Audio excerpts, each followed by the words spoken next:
Alrighty, we're in with the 2005 format opening here with Fire Red and Leaf Green.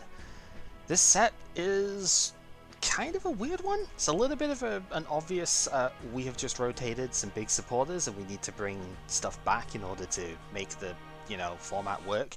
It's partly we're setting up for the future here,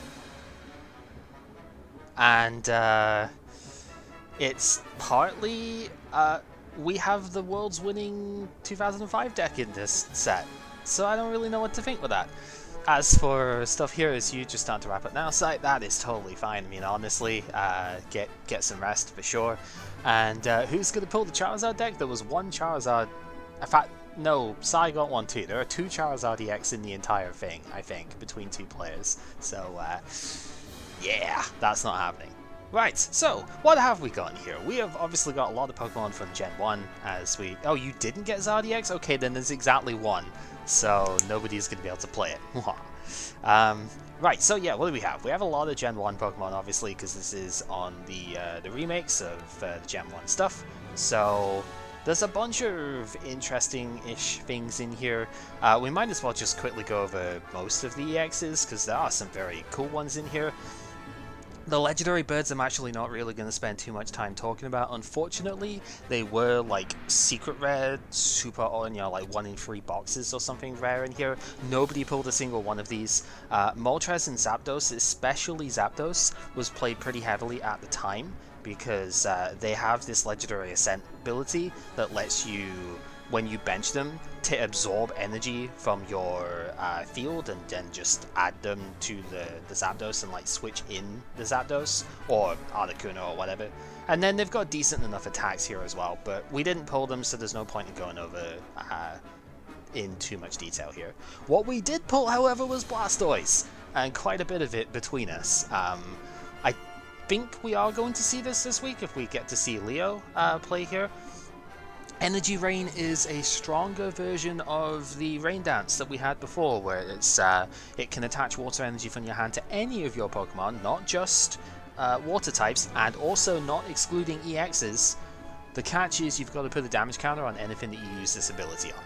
Its attack is super good in its own right though, so Blastoise is its own deck. 4 energy is a lot, but for 80 is respectable, and flip until tails, for every head you discard an energy. Sorry, your opponent discards an energy attached to the defending Pokemon. Does that mean they get a choice of that? It kind of reads it, right? Charizard, just like, I mean, you should probably expect this by now from the first one. Charizard has its Energy Flame. It's a reprint, basically, of the base set Charizard, except this one takes 5 energy, but also does 200, which one-shots everything. So, it's, yeah, 5 energy. It can treat any energy that's on it as fire, but we have currently lost boost energy, so there's not really any reasonable way of fueling that. You could go Charizard Blastoise if you really wanted to do the old school thing, but whatever. It's a stupid one-hit KO, doesn't matter card. Clefable takes 2 energy instead of 1 to do Metronome at this point, but it is still Metronome, so in the right format, or the right against the right opponent, this could be a very powerful attack. You can also just do 40 for 2, which is something Jungle Clefable couldn't do. It couldn't just damage the opponent, so it's actually okay. Electrode, I actually pulled 2 of this, so we're definitely going to be speaking on this one. This is going to be a fantastic card later on. You have to knock it out in order to do its thing, so you're giving the opponent 2 prizes for this. That's going to be good later on. If you do, search your discard pile for 5 energy cards, attach them to any of your Pokemon, excluding EXs in any way that you like. So many decks can just get immediately set up with this. This is not basic energy only, so we're going to be able to use this with, double rainbows, with darkness energy, with scramble later on as well. Stupidly good. Apparently Crush and Burn is discard energy cards, not energy, so it doesn't actually do as much damage as it should, so we're not attacking with this thing, but honestly, just really powerful in general. We are definitely going to see this at some point in this format. Gengar I did pull one of. I'm the only one who has one, so I don't know if it's going to be playable because of that nasty dark weakness that's at the bottom of it. Next set is not kind to that. but its attacks are pretty good. Poltergeist is strong, like the first iteration of it here, but 40 for 2 is already decent. You see the opponent's hand and do more damage every trainer that's there. Given that this format has got like 13 to 16 supporters, like usually 15-16 is the average supporter count, this is pretty good. You're most likely going to be able to hit a couple of supporters in the opponent's hand and do like 60 for 2 or something, which is insane. Also, if you are behind on prizes, like, I don't know, maybe you just blew up your own Electrode or something, prize count does 100 for free, which is really powerful, but it still does 60 for free otherwise, which is on par. So yeah, strong card. Gyarados, this is Pepper's deal right here. He only has 2 of it, but it's the only 2 that's in the format. Twister is a really annoying attack. It's the same attack that was on Kingdra back in Neo Revelation for like 4 energy. This one is only for 2 and it only does 10 less damage, so really, really strong. Dragon Rage could also be good with a boost energy on when we get to that format. The catch is that this evolves from a 30 HP magic card, right? That's always the problem with Gyarados, but honestly, this card has potential. Definitely powerful. Not resistant to fighting, unfortunately, though. Could be its Achilles heel. There's a couple of Mr. Mime here. They both have the same 80 HP, no weakness resistance. That's on purpose, the no weakness. They both have this breakdown attack, where you just put damage counters on the opponent for each card in their hand, but their Pokebody nulls damage if it is an odd or an even multiplier, a multiple of 10, depending on which one you're using. Unfortunately, this doesn't generally do very much, because most of the time the opponent can modulate their damage to be different to this, right? They can just use a different attacker or something, or maybe Strength Charm comes into the format and we could just go around it that way. For a 2-price Pokemon and only 80 HP, these are just not very strong. And then the last one is Venusaur. As you would expect, it has base set Venusaur's power, just move grass energy around. This is the same as the non-EX Sceptile that we have at the moment though, so it's not really unique here. Different weakness to Sceptile, because like Sceptile EX is weak to grass, whereas this is weak to Psychic. But the regular one is what you're generally comparing to here. Its attack is weird. Like, if it could use boost energy for Solar Beam, maybe it'd be fine. The Pollen Hazard is very irritating, though, so, like, there's reasons to use this, but not compelling ones. As far as the trainers go here, is probably the next best bit to go in. We have a reprint of Bill's Maintenance, so we have this draw option back. We have reprints for later on energy removal to an energy switch, as well as Pokeball gets a reprint here, the Pokedex and Reversal. These are just to make sure that the next rotation doesn't remove them, same with like Potion and Switch and whatnot. Super Scoop Up gets a reprint here, so we didn't lose this card. This is the only way to heal EX Pokemon. There isn't like a Blossom or something to like heal more than 20 at a time, so definitely worth a look. We have Experience All got a reprint too. This is from Neo Destiny, and I got like 3 of it then, so I have a full playset of this now. It's Experience Share, but it discards itself after it does its thing. If your active gets knocked out by an opponent's attack, this isn't by damage from an opponent's attack, mind you, so damage counters will still trigger this. Take a basic energy from that Pokemon, attach it to the one with Experience or discard that card. Potentially really good if you can get to it fast enough. New to this set is Great Ball. This is Nest Ball in the expanded format. Search your deck for a basic excluding EXs and bench it. Shuffle your deck afterwards. So this replaces Dual Ball in most decks that want to search out stuff, right? Because this guarantees that you get a Pokemon rather than flipping 2 tails and being very sad. Mount Moon makes its only appearance in this set here. You have to actually reread this card though, because it is errated. It just never got a printing to fix the text. Any Pokemon, both yours or your opponent's, with a maximum HP of 70 or less can't use any Poké Powers. So this will stop Delcatty and stop Magneton. That's basically its only use, but that is one hell of a good use for decks that don't rely on those cards. The Pokedex gets a reprint here. This is new Pokedex, but it looks 1 card deeper than that. Shuffle your deck, look at the top 6 and rearrange them as you want. Very good for Warring, actually. Professor Oak's Research gets a reprint here as well, so we do have Shuffle Draw 5 available. And then the last trainer card is Versus Seeker. Sorry, the second last trainer card is Versus Seeker. We'll get to Celio in a minute. Search your discard for a supporter, show it to your opponent, put it into your hand. Very, very, very strong card Wasn't really played historically, can't really see why. I think modern takes on this meta will use as many of this as they can get hold of. Or at least 3 of them, I'd imagine. Very strong card, so we're definitely going to see this here. One key thing for this format though is you cannot use this on a supporter that you have played that exact turn. So that might be something that needs to be kept in mind here. Celio's Network is the game changer for the supporters here. We're going to be seeing 3 or 4 of this in basically every list, and I think the only reason Leo's not going to play 4 of it is because he doesn't have it. Search your deck for a non-EX Pokemon, show it to the opponent, put it into hand. This is insane. Obviously EXs are really powerful in their own right, but there's a lot of non-EXs which are exceptionally strong here as well. This is just search your deck for anything. Evolution or basic. We did lose Professor Elm's training method. This is the new way that we can search out evolutions. And boy, are there some evolutions worth searching out in here. Beedrill is probably the first one. Pepper's got this deck. He might well be bringing it today, and I'll probably be sad if he does, because my main deck is weak to this. 90 HP, no retreat. Poison Sting is pretty good. If you rare candy this turn 1, it's pretty strong. 20 plus auto poison is actually really good. Link Needle is where it's at though. 50 for free, not amazing. Plus 30 for each Beedrill you have in play except this one. Suddenly it's 80 for free if you just have one other Beedrill in play, and getting more just means this can one-shot everything. Absolutely insane, to be honest. This gets up to 140, which with a Strength Charm or Desert Ruins one-shots even big EXs, so super cool. Butterfree, kinda wish we had more of this. Artwork is weird, look at the size of that head. Anyway, it's if it's the active Pokemon, you get to heal 1 from all of your Pokemon between turns. Very good anti-spread card. Whirlwind is really annoying, Gust is whatever, but Whirlwind is an annoying attack for 2 energy. It's weak to lightning instead of fire, so definitely different for grass decks, and it has no retreat. Decent HP total too, so yeah, if you had enough of it, you could do some good stuff with that. Dugon is the next in the line of Safeguard Pokemon. It's easily the worst one. Where's the Tigrex? What most represents Tigrex? I mean, this guy's bad enough to be a Tigrex even. I guess we could sort of call it an honorary one.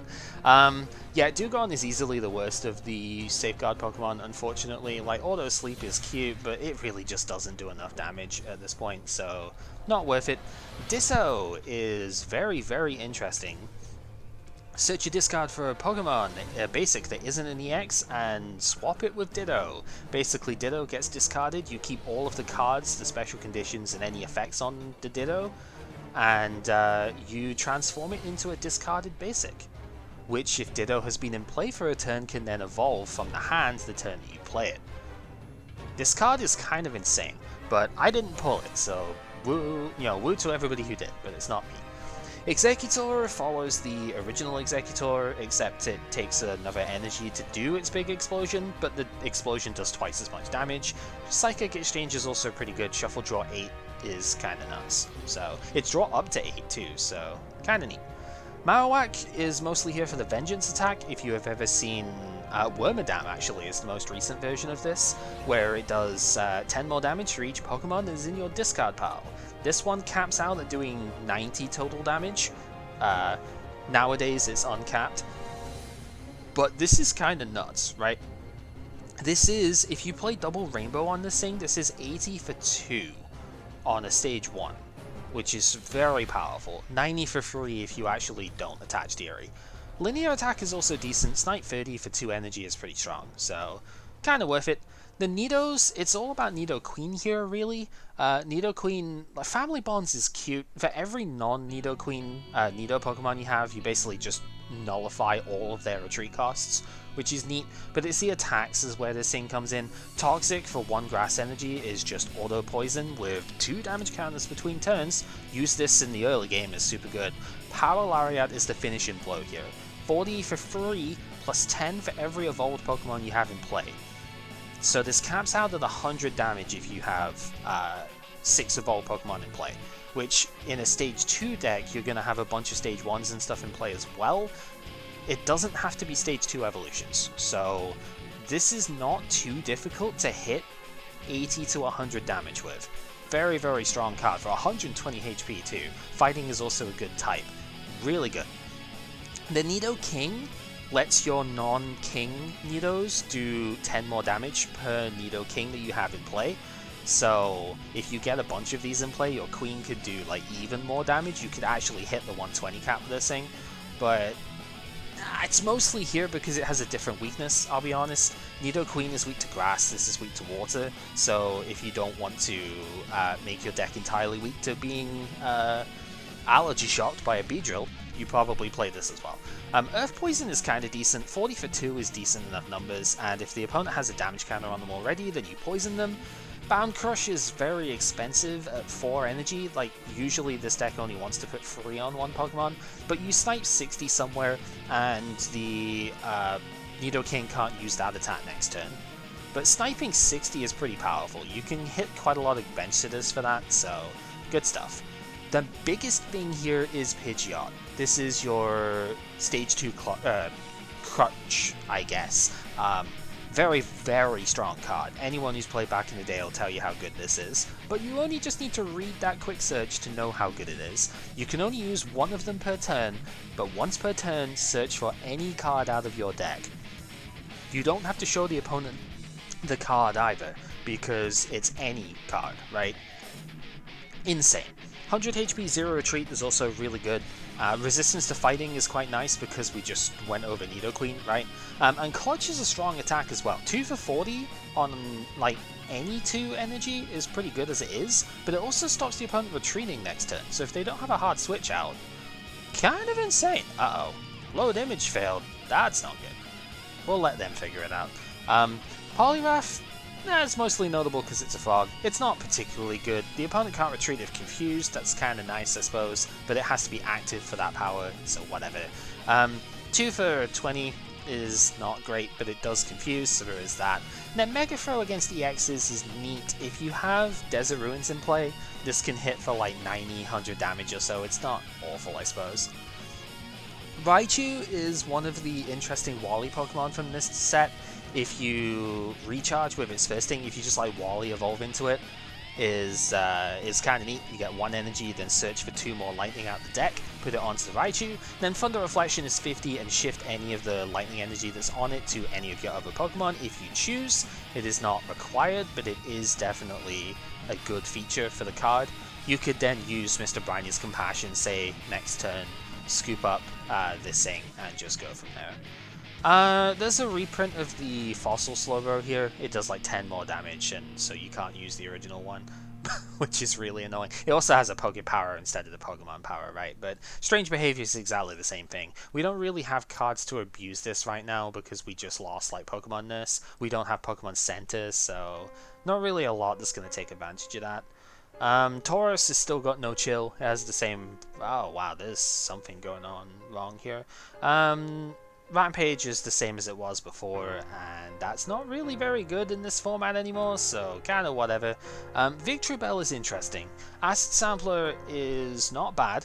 If you have it in the active spot, it just is basically poison on the opponent, and whilst its attack is not very powerful, it does stop the opponent from retreating. So we do have that going for us here, so kind of neat. Arcanine, not worth talking about.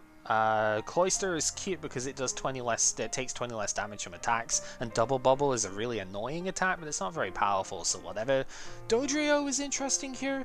Retreat Aid is now 2 energy less to retreat, but it doesn't work on EXs. Baby Pokemon doesn't matter because we don't have those anymore, but it also doesn't work on itself, and it does have a retreat cost, so kind of silly, but this could be useful in some decks, I guess. Farfetch'd is an interesting one. Like, you don't get to hear that very often, but it is. Search your deck for up to 2 Pokemon Tool cards, attach them to any of your Pokemon that you like. So that's pretty good. Lets you get the experience shares in play. You could potentially get Strength Charm in play if you want. Balloonberry is pretty good for this as well, so not too bad. We have Hypno is intriguing because it puts damage counters on Pokemon that remain asleep between turns. This would actually be kind of funny in doubles if you use this with like a Jigglypuff or something, but yeah, not really very good. Kingler is a very strong card here. This is its own deck, which we might have a look at later on because Sai's let us show it. 1 water energy, search your deck for up to 2 water, attach them to the Kingler. This sounds incredibly like the Raichu, except this one does more damage and just uses the energy itself. There's a lot of this unsupported stuff going on here. 30 plus 20 for each basic energy that's on Kinglet, not used to pay for the attack, up to 40. So 30 for 2, 50 for 3, 70 for 4. Sounds familiar? We've spoken about this with Blastoise, and recently it has been Omastar that we've spoken about this for. It's the same attack, basically, and it's strong. It's really strong. The fact that you can Wally into this going second, turn 1, and then basically already have free energy on it. Next turn you just attach 1 from hand and you're doing 70 immediately with that. Very, very good card. Primate would be interesting if we didn't just lose all of the technical machines that were in Skyridge. This is not exactly the same as like Tool Drop or something. This is more like, I don't even know what you call it. I forget what the thing is. It's kind of like Weavile, I guess. Evil. No, it wasn't that one. Vilify was the attack, where you discard a bunch of Pokemon and do this amount of damage. This one is Technical Machine and Tool cards, which we don't really have a search card for right now, so you just gotta kind of hard draw them. Lots of damage potential, but very inconsistent deck, so kind of whatever. I think one of the last ones is there's this and like Raticate are probably the last ones that are worth talking about here. Vine Tease is a very cool attack. We haven't seen anything like this yet. Look at your prize cards without showing them to the opponent. Choose one of them, switch it with the top card of your deck without looking at that top card. If you know the top card of your deck though, because of Pokédex or Pokénav, right, then you can get knowledge on all of your prize cards, get one of those prize cards that you really need out, and then switch it with a card that you know from the top of your deck, so you know what the 6th prize card is later. Really, really cool card here. I don't know if there's a deck that can use it, but if there's any prize sensitive decks ever, that is going to be insane to go in with. Actually, I kind of lied slightly. There's a couple more. Parasect is the next one that's really neat. I don't know if this is good enough, but the Paras has got Call for Family, so you can search your deck for up to 2 basics and put them onto the bench for any energy, and then this one for just 1 colorless gets 2 basic energies and attaches them to any of your non-EX Pokemon in any way that you like. So it's really cool, but I don't know if you ever get enough turns to set this up, unfortunately. Lastly, we do have the Wigglytuff here. This is good because I traded for the EX last round, or in between rounds here. Once per turn, if this is on the bench, you may heal a special condition from your active. It's decent HP on this thing as well, so it's kind of neat. And then, well, Wartortle's got Smash Turn for a hit and run attack. That's kind of cute because of Blastoise. The main one, the last one here though, is the Raticate. I don't know if this card is good, but if this sort of card was printed nowadays, it'd probably be pretty freaking strong. Fixed Skin is whatever, can't be affected by special conditions. That's neat for the rogue paralysis and stuff, but not particularly amazing. Pickup is what we want here. Search your discard for a basic, for any Pokemon card, any trainer card, and any energy card. Put them into hand. This lets you get special energy back. It lets you get supporters back. It lets you get Pokemon back. We do not have Pokemon recovery in this exact set. So, super interesting card, to be honest. Definitely some good stuff there. As far as what we're playing today, I pulled like 3 of the Nidoqueen and have traded for the 4th one. I pulled 2 Nidoking, and I was able to trade for the Nidorans. So we're gonna play Nidoqueen. Why not? I don't know if this is gonna be like the best right now, but it's probably the most consistent deck that I've got this week that isn't just an old deck. So here's what we're gonna do. So, of course, we've already gone over these, but the Pidgeot lets you search any card out of your deck, so it's kind of insane. The Nidoqueen has got 2 very good attacks here that will definitely be the powerhouse for the stuff here. Power Lariat also gets buffed by Nidoking, so we do have access to stronger attacks as well. This is weak to water, which is probably going to be beneficial if we do go against a Beedrill deck. I don't think it's going to be enough, but you never know. Snipe 60 is pretty good, so maybe it'll be fine. And that's really all we need. The Nidoran female has Look for Friends, so this is like Fastball, but for basic Pokemon instead. So just reveal until you get a basic, show it to the opponent, put it into hand. You don't get to bench the basic, but this is fine, you can do it next turn. And Rare Candy's broken as hell in this this era, so we could just evolve to a stage 2 anyway. Nidoran Male lets you look for another Nido, basic, and bench it, so they both have this neat little searching effect to them, so it's good. Triple Great Ball helps out with this as well, so we can guarantee getting a lot of these basics down. A Great Ball Rare Candy Stage 2 is just kind of insane, so we definitely want that. That's why we have 4 of the Rare Candy. 2 Versus Seeker, because I'm going a little greedy on the supporters here, admittedly. We've got the 4 Celio. Most of this deck is resolved by getting Pidgeot in play. Once you've got Pidgeot, you kind of don't need so many of the other bits here. So we've got 4 Celio, just 2 Research, 4 Stevens, and 2 TV Reporter. I could play more of this, but I'm playing 2 Versus Seeker because I have a Mr. Brightness Compassion in here as well. This will let me pick up the Nidoqueen that's just about to get KO'd and recover all of the stuff that's on it. The reason we play the VS Seeker is so we can reuse the Mr. Briny if we actually get hold of it. I can only really fit 2. This is a very tight list as it is. You'll see there's no switching card in here. Most of the reason for that is because Nidoqueen lets you free retreat with everything that isn't a Nidoqueen. The Pidgeotto and the Pidgeot already have free retreat, so we don't really need to worry about that bit. There's like 15 energy in here as well. These multis should be double rainbows, but I only have 2, so yeah, no, you kind of got to deal with what you've got. So let's just group these things up. Let's go back in and see where are we in terms of the game stuff here. Oh, I see what's happened. Okay.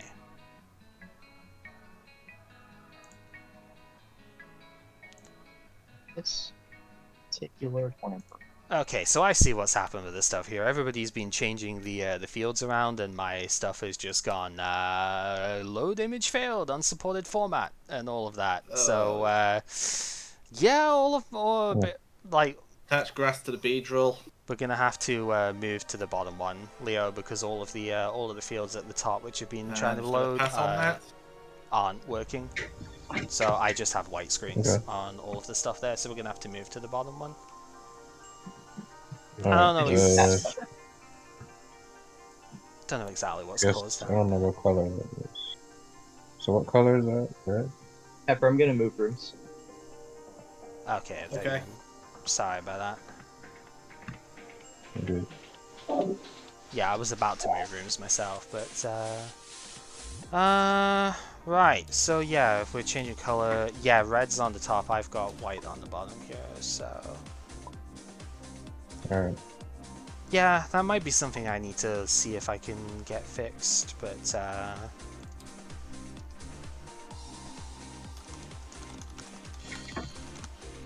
Here goes nothing. Let me change the formats. Please don't. This is the exact reason we've had to switch in the first place, because these aren't loading for me. Oh, well... Yeah, and now it's not loaded. No, it's not loaded, so I can't see your playmat anymore. Oh, damn. So it was Gohar playmats, not just... okay. If I go back to the regular one... It might work? Yeah, that's worked, yeah. Okay, cool. Yeah, sorry, but that's been like the entire problem here. No, I thought it was just your playmat that wasn't working. No, it seems like I can somehow see like match changed one, but every other one has not loaded, and it basically was causing a lot of text issues and stuff up at the top as well. Gotcha.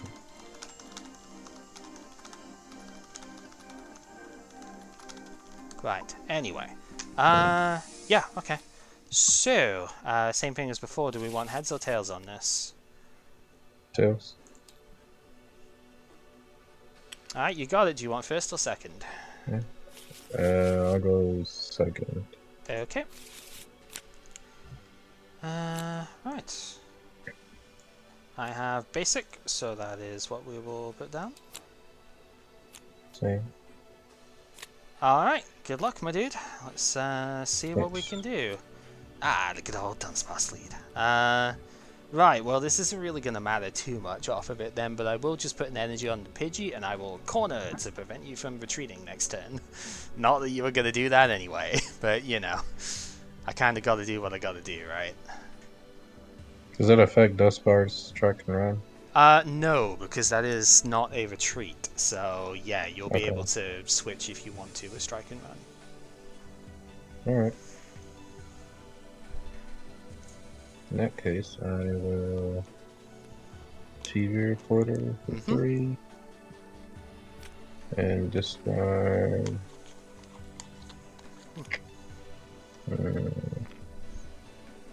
Don't really want to discard anything. That is the disadvantage with TV Reporter. Right. That's fine. Ooh, Let's Desert do that. Ruins. Yep. You should probably not discard that until the end of the turn because they do stay in play in this era. But if that's going to be your turn anyway, then it's fine. But for the purpose of Versus Seeker, do keep in mind you are not allowed to pick up the same supporter that you used during the turn because it stays in play until the end. Okay. So. Strike and run. Yep. This is why I've been trying to say with that habit at the moment because I know Gen 5 changed it and it was stupid, but. Yep. Oh, I just realized something. Uh-oh. No, it's a mistake on my end. What just happened? Oh. Did you see me pull out a Jigglypuff? I did not, no. I guess it lagged back into my deck. I don't know. And then let's tip this guy out. Okay. Would you like to switch or would you like to stick? I would like to.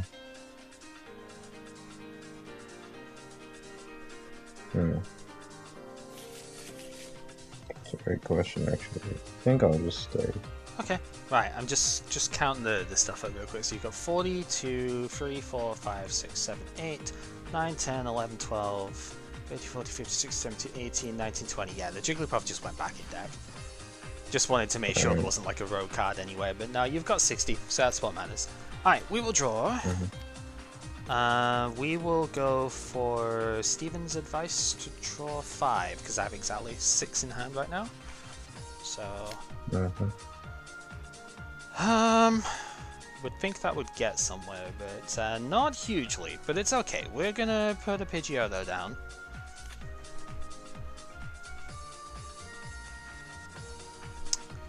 Yeah, I guess it's probably fine. We'll... yeah, we'll put a Grass Energy down, and I suppose I'll use Cunning Wind for 30 instead of the Clutch here. So, yeah, we'll hit for 30. Okay. I was going to Clutch initially, but then it's like, that was with the pretense of I was going to get another Pokemon, which I have not, so... Experience. Yep. Well, we get it. Put this down here. Sure. Go to Bill's Maintenance. I'll shuffle 1 into my deck, draw 3. Okay. Yeah, I'm just gonna shift this real quick, just so we know. If this ever comes active before the experience sorting is in, we'll just put it like on the energy marker or something, but for now, just so we know it's in play, because otherwise it's gonna get lost under the Nidoran. Alright. And yeah, just gonna sudden flash, hopefully get a paralysis. Okay, nope. Nope. Alright, so 10 damage it is. We will draw. Fine, I guess deck, you're gonna make me do it. I'm gonna just have to oak this hand. Sucks to oak a hand this size, but I can't play any cards in it, so, you know. So we'll draw 5. Okay, well that's something. Yeah, we're gonna play Great Ball. So, search for basic bench it.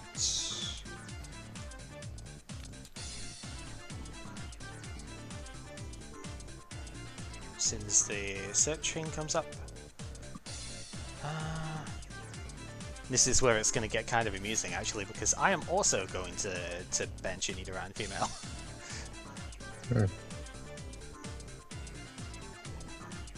Yeah, it's like you and me are both the ones who have got all the Nido Queens, so do that. I am also going to bench a Nidoran male, however.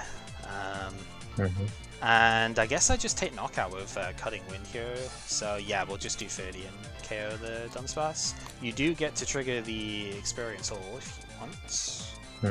Which, yep, it's going to go on. So that goes discard. I've got my prize, so yep.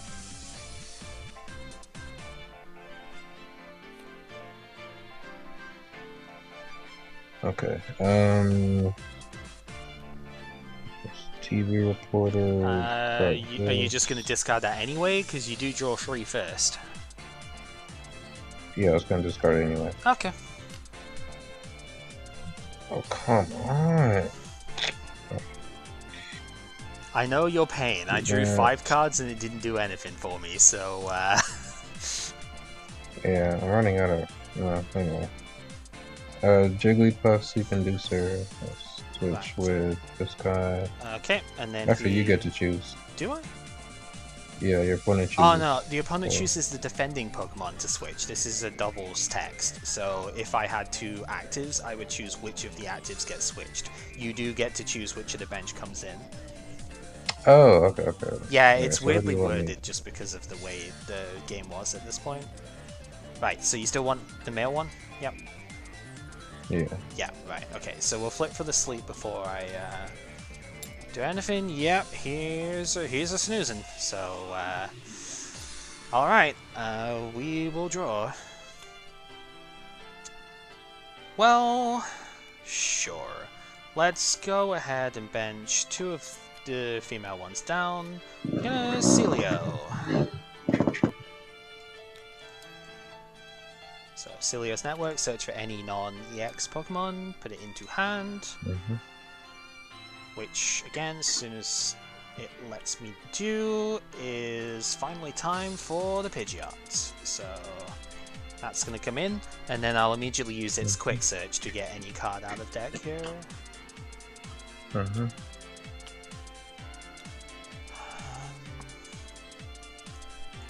I think is probably going to be that, yeah. So that can just be a Nidorina. Yeah, we'll attach 1 active, and that's going to have to end the turn here. Do wake up, okay. Don't think that's going to do me that much good, but you never know. Alright, bills maintenance. Yep. Shuffle this back in.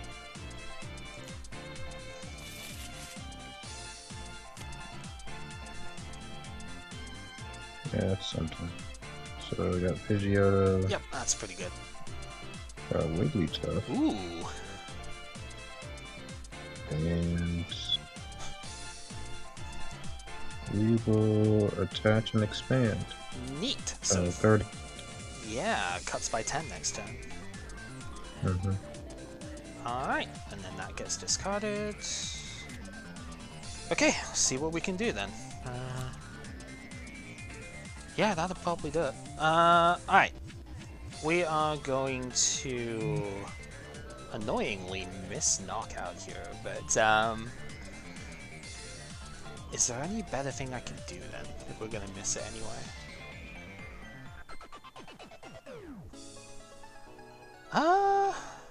Yeah, there might be actually. Let's yeah, this seems okay. Let's VS Seeker for the Steven's advice here. We'll draw 4 from that, because you've got 4 in play. I didn't do quite what I hoped, but it's all good. We'll use the Pidgeot for quick search here. Again, once server lets me do so. So that's going to grab the Nidoqueen.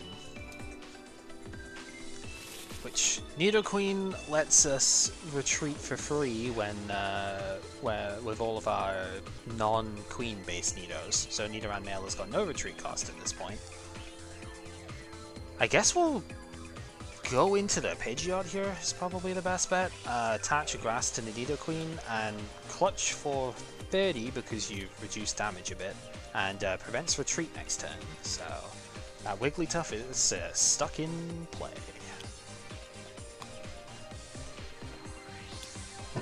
Alright, go for it. Oh no. Yeah, I mean, it's not like the greatest turn ever, but it's not awful. Yep, here we go. Celia. What? It's Mouse, man. Alright, so. Okay, you've got your Nidoqueen. I've got my Pidgeot. I think. So long as it's in the deck, that's pretty good. Yep, there we go. And then And now also going to use his ability. Yeah, and now the real fight begins, when we just get to search our deck every turn for the card that we want. Yeah. It's cool though, I like this. I don't have to show you too, do I? You do not, no, because it's not a specific type of card, but that's okay, because I imagine, yeah, we're gonna get something like that going here. Cool. Alright, so we'll shuffle, and we'll shuffle that up. then shuffle energy. That's it for my turn. So just span for 30. Yep. Hit with the old Spando. Okay. Right. We will draw. I guess using Celio is probably the best bet here. What's kind of interesting, right, is like Celio only gets you one card, but if you've got Pidgeot, then you're basically getting 2 cards that you want per turn here. So it's almost like you don't need to play a draw support at this point, because you're just getting the stuff that you want anyway. So I think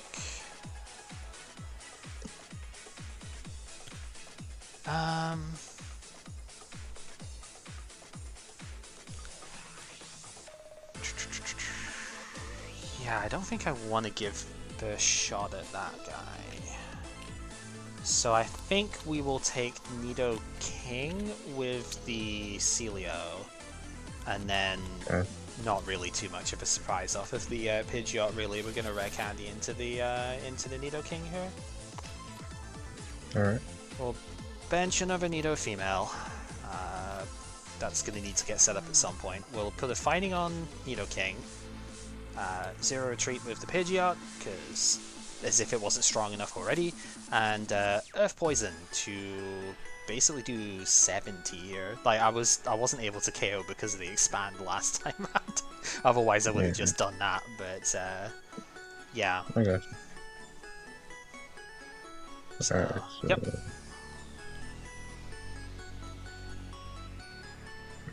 I think this is only doing 60 at 60. the moment, yeah. I do have Alright.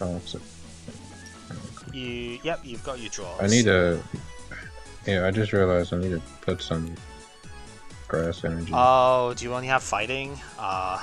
Yeah. I didn't know. I didn't look at toxic attack. Yeah. Understandable. That's fine. All right. So you already have 30 damage. Yep. 10 more damage to the defending Pokemon. That's normal. Yeah, for everything that isn't Nidoking in the family. Okay. Alright. Quick search. Yep.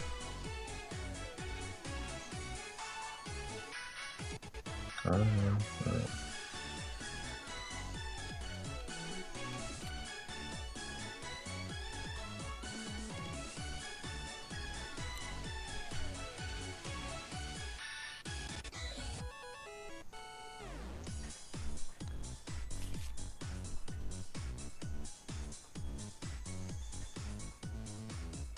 Alright.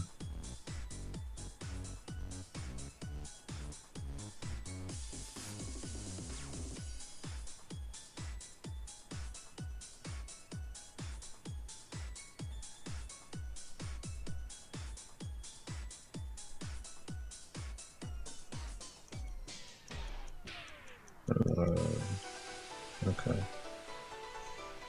That Pidgeot might get pretty annoying if I don't. Or Pidgeot, I should say. Yeah, Pidgeot is one of the reasons why well, that and the fact of Pepper's got Beedrill were like the two reasons I was a little bit unsure about this this deck, this exact like round, because Pidgeot being resistant to fighting is annoying for it. But then I realized you can two-shot Pidgeot anyway, so it probably isn't that big of a deal. You just need you need a decent setup for it, but I think the way I have this built, it's been pretty strong for getting that out, so... Alright, Power Lariat for 40. 50, 60, because you have two evolutions in play. 60, I'm sorry. That's yeah, right. 60. Okay, we will draw. Doesn't really matter. Yeah, I mean, I guess you've got it for now. Pidgeot probably is the best thing to go into. Yeah, we can again retreat for free because of the Nidoqueen. We will Celio here. I don't need to sort it this time.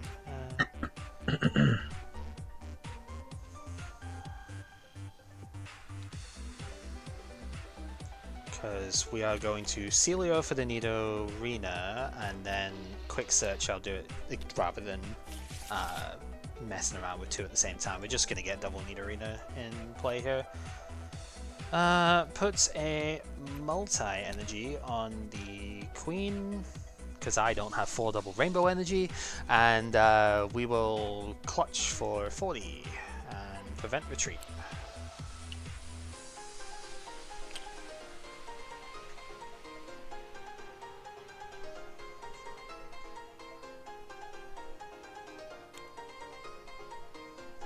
Alright.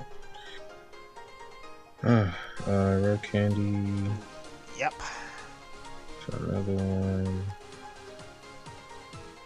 I think it's only doing 40 because your resistance. Yeah.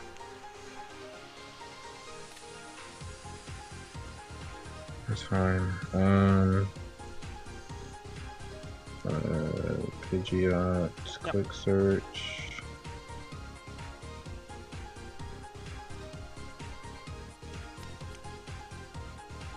Steven's Advice. Alright. Draw 6. Yeah, just shuffle up before we do that, obviously. Yep. As you say, draw 6. Yeah, it's easily the best recovery tool off of that. Oh, beautiful. Yeah. Can't move it yet. I will. Oh, try you to have reversal. reversal. Uh-oh. Come on! Ah, crap. Alright, what do you want? You want the king, right? Yeah. I already know. It's pretty good. Let's see, yeah, and then I will let's put this on the bench. Cool. Alright, Power Lariat. Yep. For knockout. At least I'm only losing 2 energy here. This could have been worse. Right, no reason not to put Pidgeot in as the first option here, because 0 retreat. So, we'll draw.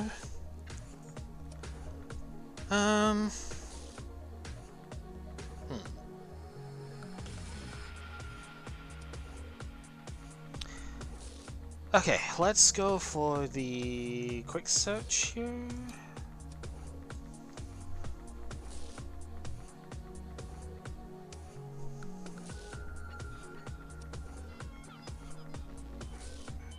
Yeah, that'll do it. Okay.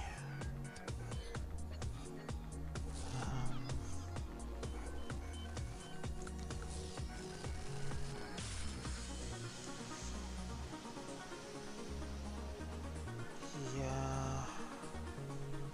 So what do Okay, I am doing 80 here because I have 4 evolutions in play, so that is enough. Okay. In that case then, let's just grab that. So, draw that. TV reporter.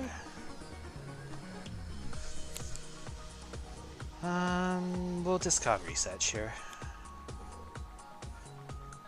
Let's go Grass Energy, retreat to the Nidoqueen, and Power Lariat for 80. Getting a knockout here. Okay.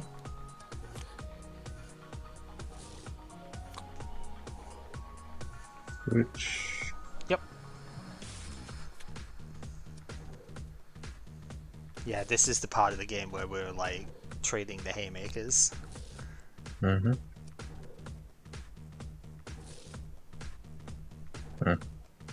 Alright, I will build some maintenance. Put this card back. Shuffle, draw 3. It's not what I'm looking for. Okay, in that case, I will do that. I will quick search.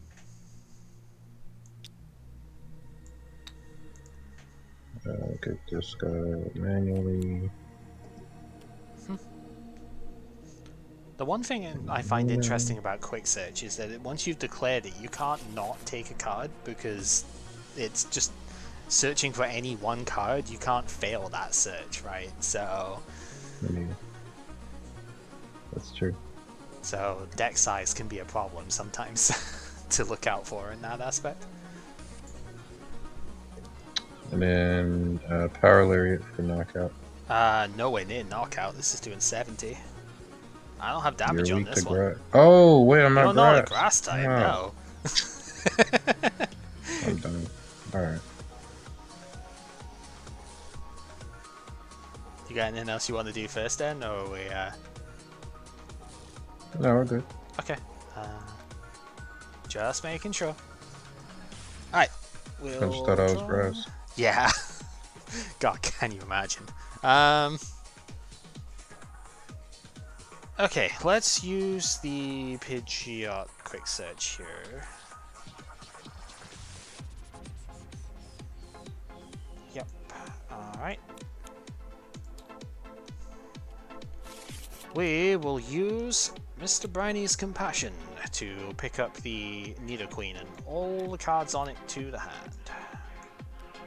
Huh. That's annoying. Yeah. Let's get these back as well. Let's bring in Nidorino, I guess. Right, so that's going to stay there for just now. We will bench Nidoran male and female. We'll go up to Nidoqueen here, put grass on, and toxic. So poison, but 20 damage in between every turn. So I'm just going to put 2 of these down for now.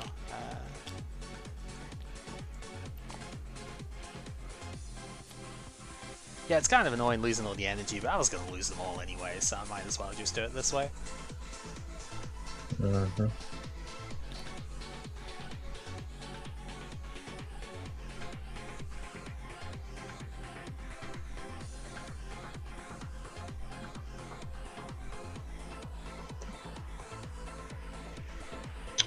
Hmm.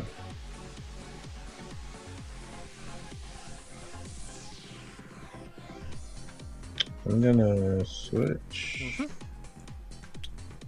Move these away for now then. And then I guess I'll just switch back. Yep, seems good to me. And I'm gonna use quick search.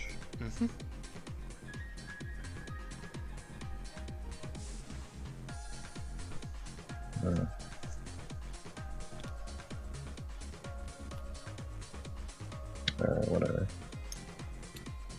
Yeah, pull this up.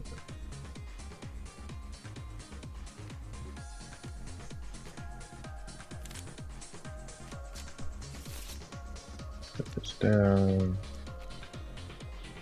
I'm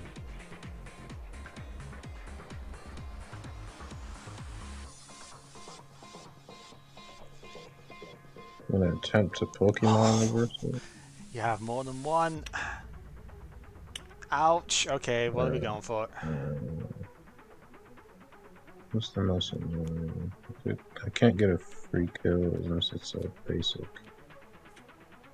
True, because fighting True. resistance, and you're doing 70 at the moment, so... Okay, I'll just go for Nidoran. Okay, in it comes then. And then knockout with Power Lariat. Yeah, it's pretty good. Okay, we will draw.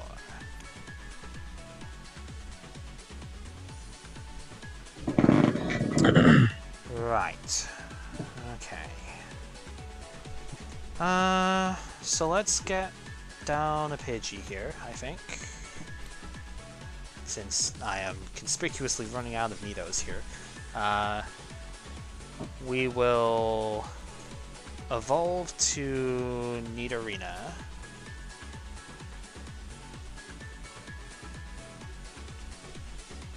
Okay, so how much is 40?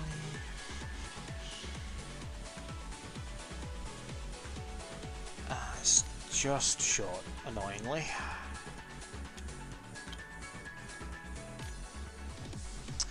Yeah, kind of annoying. Alright, we will use the Pidgeot here.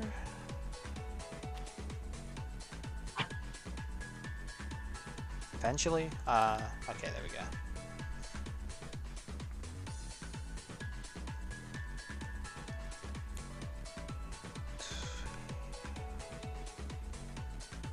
Sure, we can do that, I suppose. Yeah.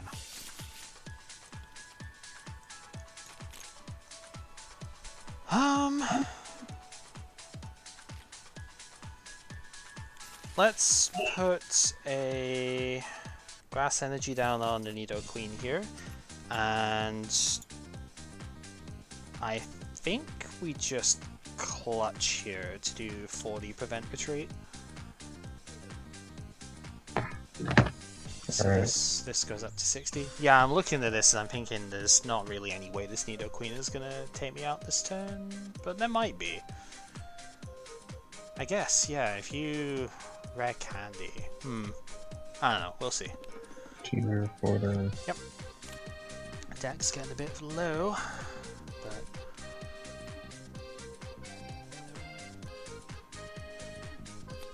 yes, good old Dunsparce.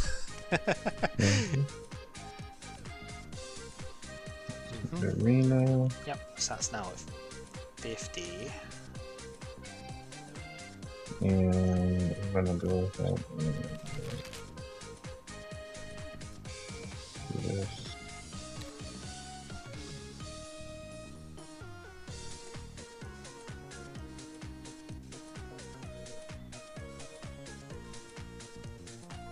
Oh, you know what? I think I just killed myself.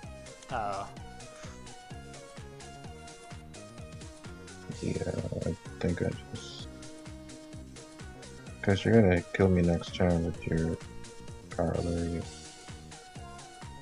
So I made the wrong choice there. Yeah. Oh.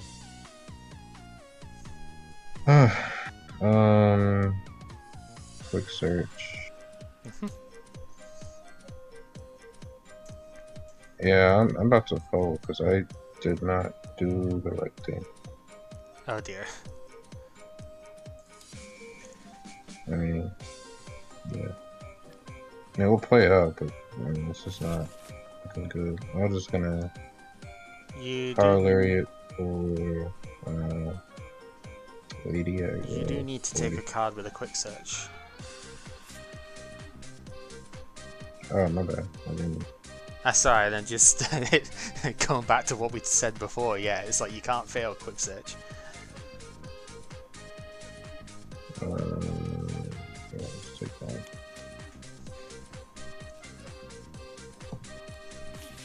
Right, and then, yeah, the Lariat for 50. Mm-hmm. Yep, okay.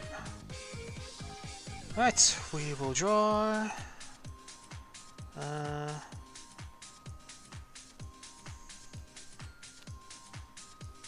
Yeah, I mean, you've pretty much hit it, but I'm just looking at going, what else do I need to do first?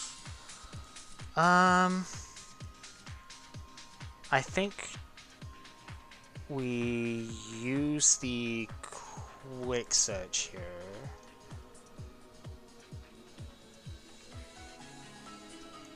Grab that.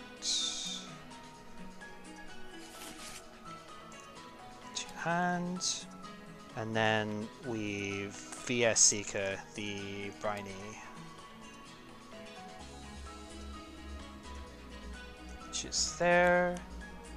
To pick up the Pidgeot.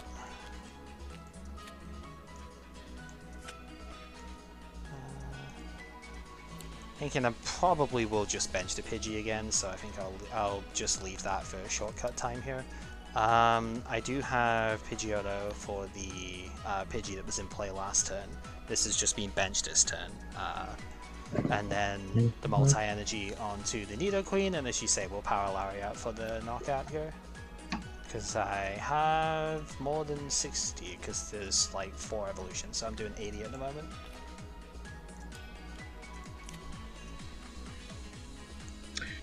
Yeah, and that's basically game because look who I benched. Yeah. The last one that's in the prizes, yikes. Yeah. Mm-hmm. Yeah, and I had 1 in the prizes too, but I have 4 of them, so. Alright.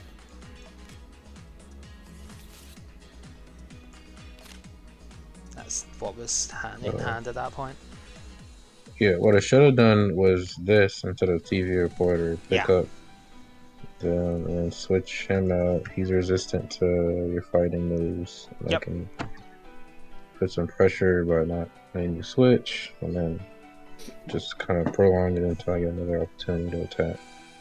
Yeah, I could see that. So, and I wasn't worried about taking out a half Professor Oak. Yeah, there was also that. As long as you didn't play too many cards out of the hand at that stage, deck out was not going to be an immediate problem. Yeah. I was also trying to pull this off because your Pidgeot was getting really annoying. But yeah. You used Professor Brownie's Compassion, so yeah. it wasn't gonna work anyway. Are you not playing Double Rainbow, Leo? No, I don't like getting the nerf by 10 for my attacks. I got hard disagree. I should have put in grass energy like he's done instead of fighting energy. Should have both, and you definitely should be running double rainbows. An attack as strong as Power Lariat, it doesn't care about missing 10 damage. It cares a lot more about not getting its attaches down.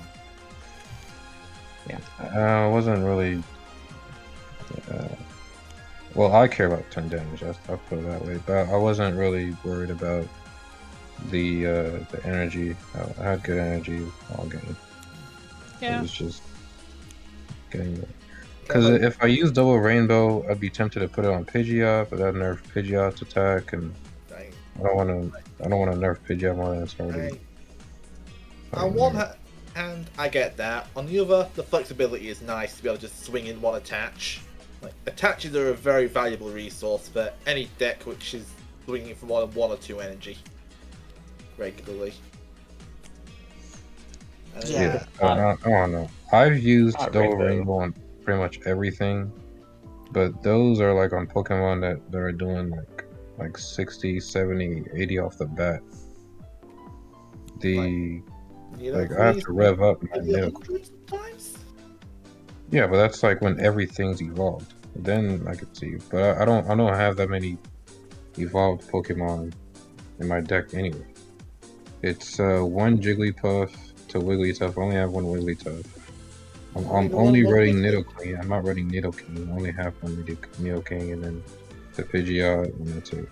Dunsparce takes up a lot. That's just because I don't want to fail. Okay, I see the problem now. Yeah, you're draft limited. Okay, I see the issue. Yeah, I get it. You're using 1/1 lines and Dunsparce as the project to keep yourself up. You should definitely have at least one rainbow though, just because you can get it with Pidgeot. Well, that's what I'm saying. Instead of running fighting, I should just run grass energy because that will use everybody's attack. But why would I run fighting? If grass is all I need. Okay, so you need a finding to use Power Lariat, that's why. But yeah, yeah. I mean, that means okay. So I should just run like majority fighting, and then like 3 grass energy for toxic. It's basically it. 3 or 4. I think cleaning grass is fine because you're more likely to see a grass in 3 pips than you are a grass fighting in 3 pips and a grass in 1 pip, if that makes sense. Yeah, I don't mind throwing like a couple rainbows too, just to. I mean, I've always stated my position on double rainbow in this deck, but I only have multi because I don't have 4 double rainbow. By the way, I play 2 multi energy as the substitute for the other 2 double rainbow I don't possess. Yeah, we have more evolution cards than I do, so. Yeah, that is true. That's my main problem. My other version of this deck actually used like a 2/2 of the Parasect from this set because for 1 grass it could accelerate basics from the deck to Pokemon, like 2 basics. But I ultimately have chosen the King line in this one because it's not weak to grass. The whole deck otherwise is weak to one thing, and that when it's a non straightforward deck, if you will, it's not just using like 1 attacker ever. I don't really like that, to be honest. I want to have at least one other weaknessing for it, and Pidgeot's not supposed to be a primary attacker. Like, it can attack, but it's not meant to be doing that attack, right? You want it to be using Quick Search. Yeah, and I need another Wigglytuff, because I do like the ability to heal status conditions. I'm sure I have some spare Wigglytuffs. I'll take a look later as well, because I think I do have. I only have 1 in the 1 deck I have it in right now, and I'm pretty sure I pulled like 3 or 4 of it. I pulled lots of the like full play sets and most of the uncommon Pokemon in this set, so I've been kind of blessed in that aspect, and then not blessed because I got 0 Mount Moon, but whatever. You got all the uncommon Pokemon, which means none of the uncommon trainers. Hey, I got like 5 Pokedex though, so you know, go me, I guess, right? So which Nidoqueen am I playing against? That is the question, isn't it? I don't know. I kind of just want to bow out for now. I don't think I'll win anything. The way my deck is currently constructed, I mean, I can try just to put in some extra energy, see how it goes. But you can fight anyway. Let me just put in some energy. As long as the battle doesn't take longer than 30 minutes, I think I'm good. I'll do my best. I don't know if you guys saw Pepper in my game. It was really good. Like, went pretty even for a long time. Really close finish. Nice. Yeah, I didn't get to see much of it. I only really saw what I am going to get demolished by here, but that's okay.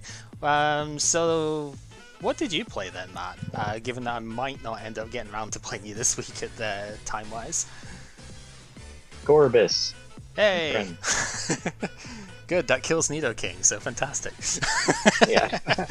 Yeah, I guess that's the nice little perk. I mean, it's... Just don't play Nidoking. Yeah, just use the Nidoqueen, it's fine. And don't evolve everything. It's what I'm supposed to do anyway. It's funny, actually, when you mentioned the Gorbis, because I was kind of considering Magneton as the 2/2 line in here, and then I was like, nah, that's kind of stupid, because it doesn't really do much for what I want here, because I'm never going to have enough energy on board to actually do it, so it's like, that's a dumb idea. But maybe, who knows. I don't like the secondary attackers that aren't grass or fighting though, because then your energy gets split even further without double rainbows in excess. It's a bit awkward. I also almost played Nightcon, so... Yeah, it's a good card. I follow your logic.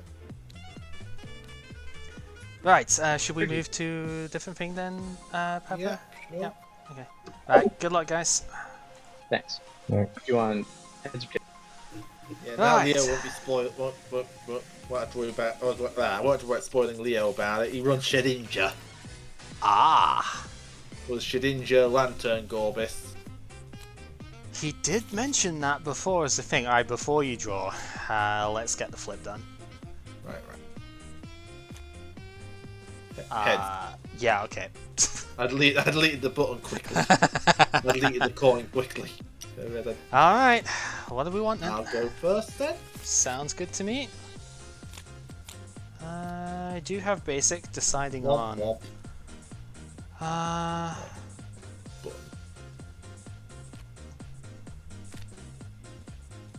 I see. Okay. Yeah, I bet that Shedinja caused a lot of issues. Yeah, this deck has not got good attacking basics. I'm not really I know what I would do against it actually. I would get Nidoking down and I would use Bite. Alright, I'll draw for the mulligan here. Yep, okay. Good luck. See what we can do. Yeah, Jirachi could be pretty annoying if you can actually attack with it in here, but I kind of doubt that. I don't know. You'd have to have like 2 rainbows or something, probably. Attach multi-pass. Yeah, okay. Not amazing, admittedly, but his hand is kind of annoying, actually.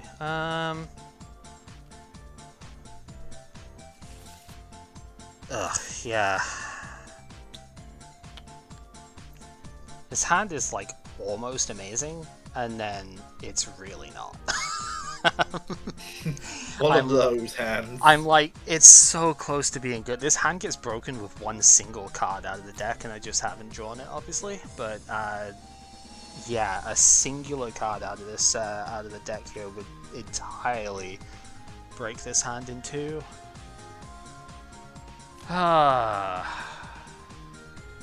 Should have started the other Nido, but wouldn't have known this was going to be your opening.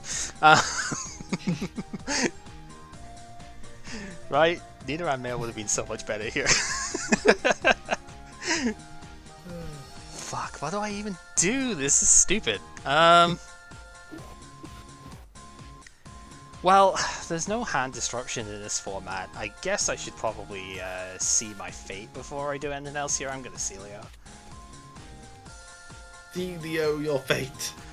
Yeah, I mean, okay, you can probably tell what this hand would be completely destroyed by at this point. Like, it's pretty fucking obvious. If I had red candy, I would this game would be instantly over, because of the start that you've had here. Oh, you have got to be fucking kidding me! How do I prize this card every single time? This is,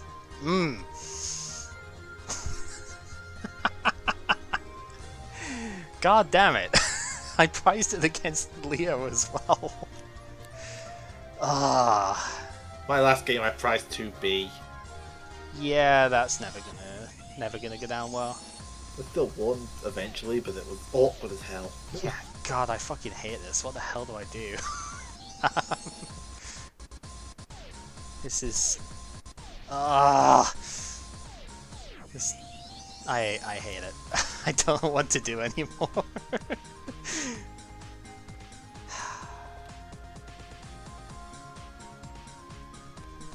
How high rolly could we be with this? You know what? That's actually probably not even a bad idea. Fuck it. I'm getting Pidgeot. Okay. This is how like probably terrible this hand actually is, but I think it kind of works out. I have a 3 and 5 shot of this working. I'm gonna look for friends here and fastball my way into a Pidgey, like hopefully. There it is, of course. On top. Oh, Nina. not. Yep. Okay. Well, GG. Well, let's see if I find a second basic yet. I should do, but... Yeah, go on.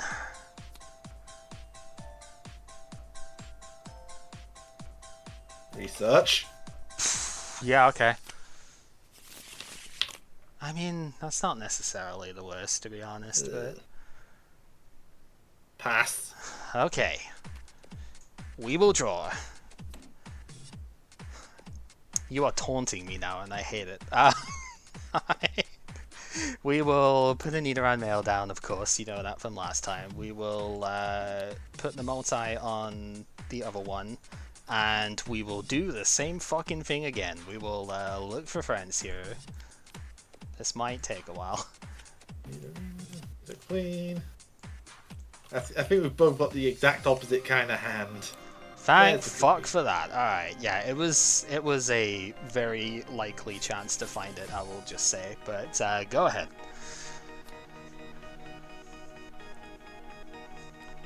Stelios? Yeah, there we go. Check my own probably horrible prizes.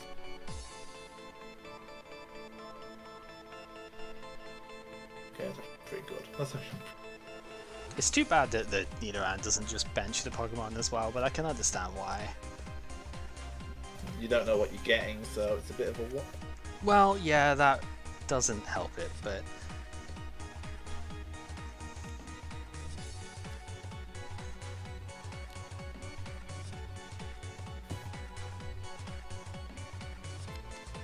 Pidgey?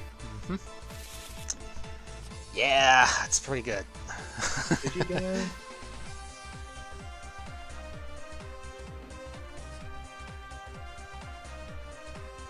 Make a wish. Yep.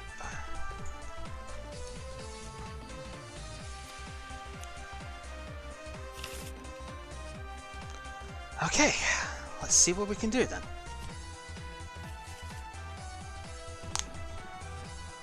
You know, that would be incredible, again, if I had one goddamn card inside. Whatever, I'm gonna VS Seeker the Celio. Yeah, it's kind of in that sort of range at the moment. It's okay though, we're getting there. Because I am going to get the only non-Pidgey Pokemon basic-wise out of my deck at this point. Oh, the two prize Nidoran. Oh, that's good. I certainly did. Right, we do have the Pidgey as well. And, yeah, I suppose we are... I am tempted just to bite here, actually. No, fuck this. We're going down swinging. I'm gonna scratch instead for 20. Go ahead. Okay.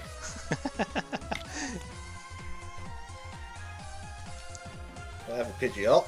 Yeah, of course you do.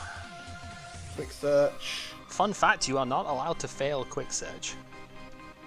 I guess because it's any one card. You are not taking a specific archetype. It's the same as computer search. Once you play comp search, you had to take something.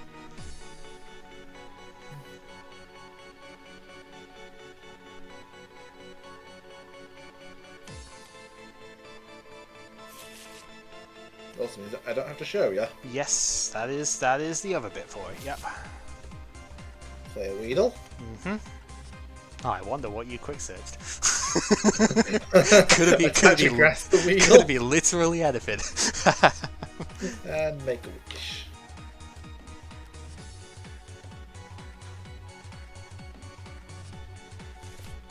Kuna. Alright, let's draw.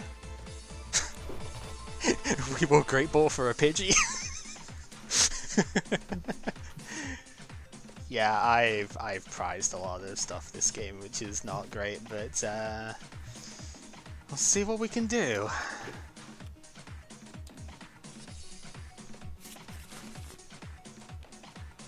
The annoying thing is this is a fighting energy on this and not a grass, because otherwise I'd toxic here.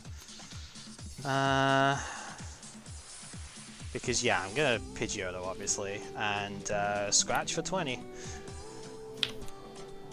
Okay, that puts me at kind of the range where I have to Yeah, at least you die if you make a wish now. So there is that. That's kind of why I went for the scratches actually, because I was like, you know what, I might as well just hit this thing, because if I don't, then you know, I'm kind of screwed anyway.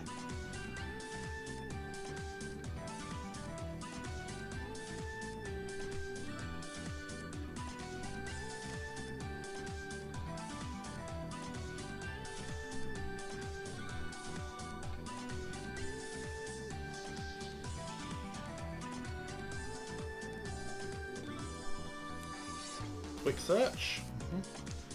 Despite everything though, I don't think I'm in the absolute worst position here. Like, this is bad, don't get me wrong, but I don't think it's, like, actually unwinnable from here.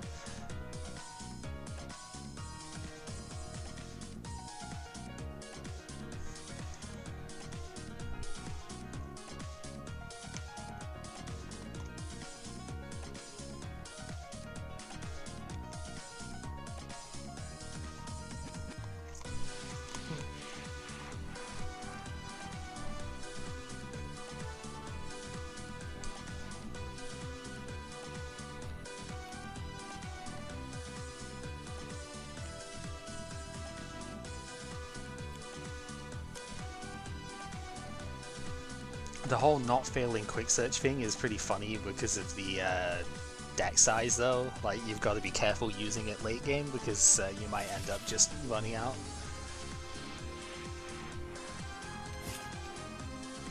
Stevens for 6. Yep, I mean, I expect that every time Pidgeot is down, like, it just makes sense. There's no copycat in this format right now either, so there's really not that much of a threat from it.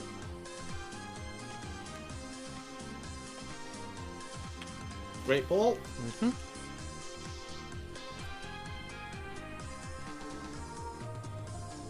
A Weedle? Yep.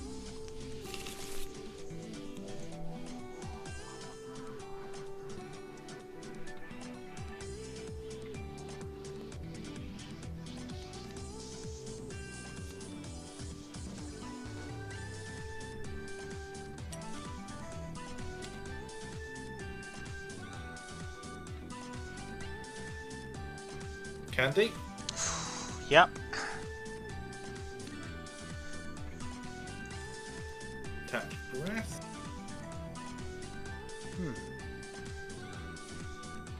Peel.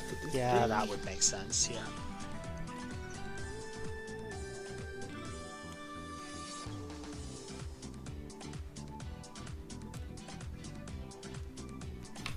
And go down wishing. Sure.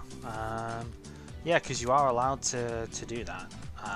And I think it's a multi anyway, so not wasting my XP or anything. I mean, yeah, that's not why. I'm basically just looking at it going, yeah, this is not like the Slowbro, which specifically says you can't knock it out with it, so... Yeah, I've taken the price, obviously.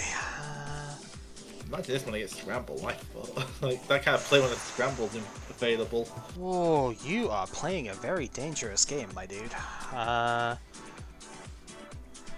You might just get punished for that.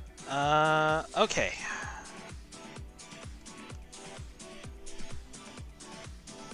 Maybe. I don't think you will, because I think I'm going to be just short, but that is an extremely dangerous game you're playing right now. 90 HP is not inaccessible on this board. Or at least it wouldn't be if I had exactly one thing. If I had the proper ratios in my deck here, I think I'd actually KO you this turn. As it stands, I am rather unlikely to do so. Maybe that was a bit risky, but... Just a little bit, because I have Nidoqueen, Nidorina, Pidgeotto, Pidgeot. Quick search rare candy. Just gonna say it because that's what we're doing at the moment. There's not really any reason not to. Yeah, I underestimate how quick. I thought I spent a couple of Evos, but not how I die level. Yeah, you are gonna survive solely because I only have one copy of the thing in here right now. The chances of me drawing this are, like, unfortunately minimalistic, but it doesn't help that I've already got one attached here, I suppose. But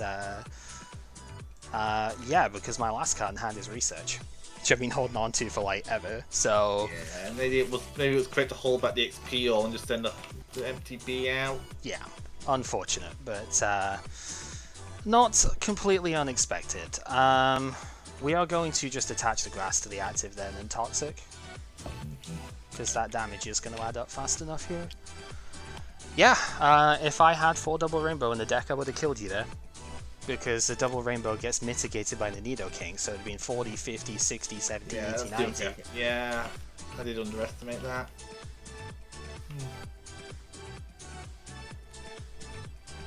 Attach. Stevens for 6. Yep. Yeah, you've only got 4 in hand, so... 5. You can sort of, well, 5, yeah. You can sort of see why I had most of those evolutions in my opening hand. I'll be honest. So you can see where the like holy fuck sort of situation came in from that. Quick search.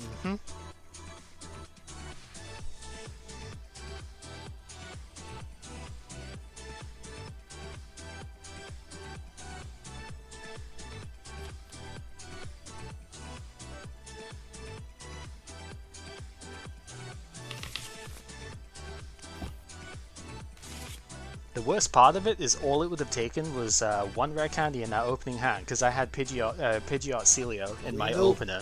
Yep. Like, just imagine that real quick. Frickin', yeah, Pidgeot and Celio in my opening hand. If I had one of my 4 rare candies, I would have had Quick Search on the first turn. Like, Jesus. This entire game would have been completely flipped on its head, because I wouldn't have missed attachments for 4 turns in a row, but you know, whatever. Candy. Yeah, now it's just annoying. But whatever. I see where I think it's would want DREs. Like, I have an attachment bottleneck to hell. Oh no, this definitely wants DRE.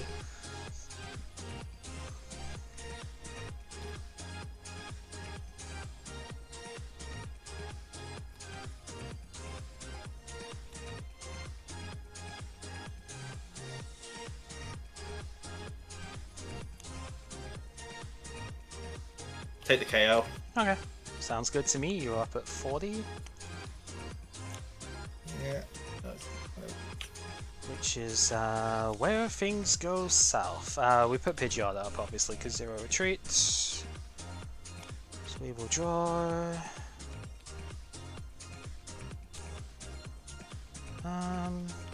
We will Steven for 4.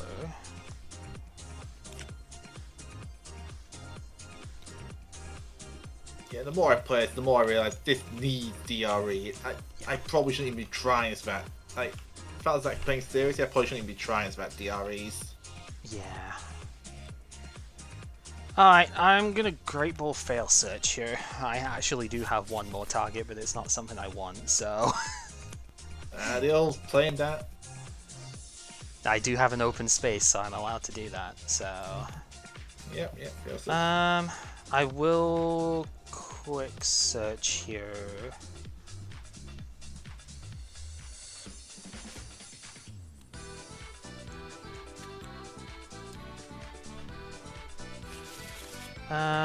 Pretty much feel alright just showing it, because it's going to be red candy for the other Nidoking.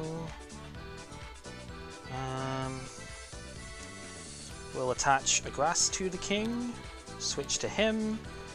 Earth Poison, which will do the 40, and then, yeah, poison, whatever, but you get KO'd by poison, not by the damage from the attack. That's probably GG as it is. Yep. I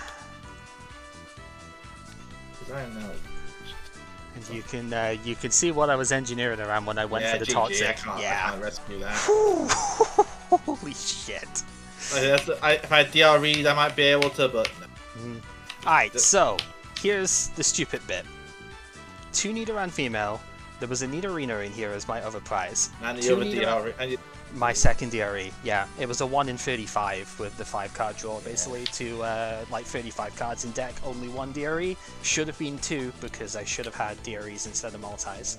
But I didn't draw the multi anyway, so it wouldn't have mattered. But yeah, I had 4 Pokemon prized.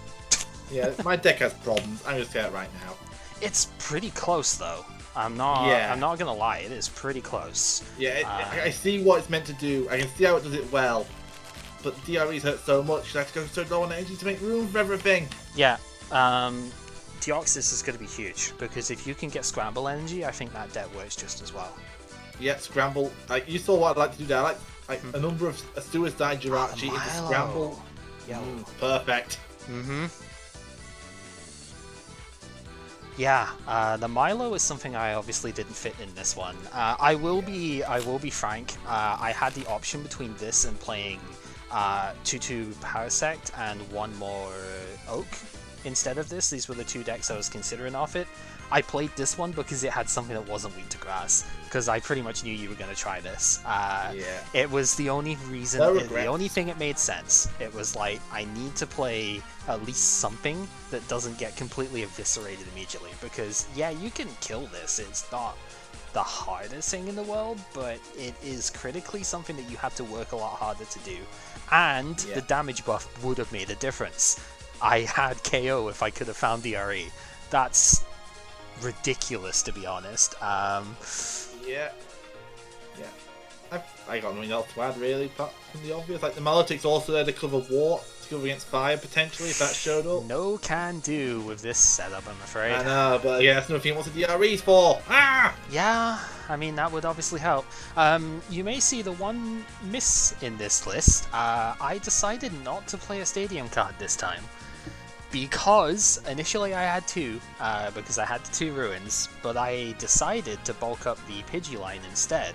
And apart from the fact that Pidgeot is just very, very important in the first place, the reason I did that is because Desert Ruins as a stadium is not very good right now, because nobody is playing EXs. Yeah, I was doing it mostly to respect Muck. I was just saying, I understand that, yeah. Muck.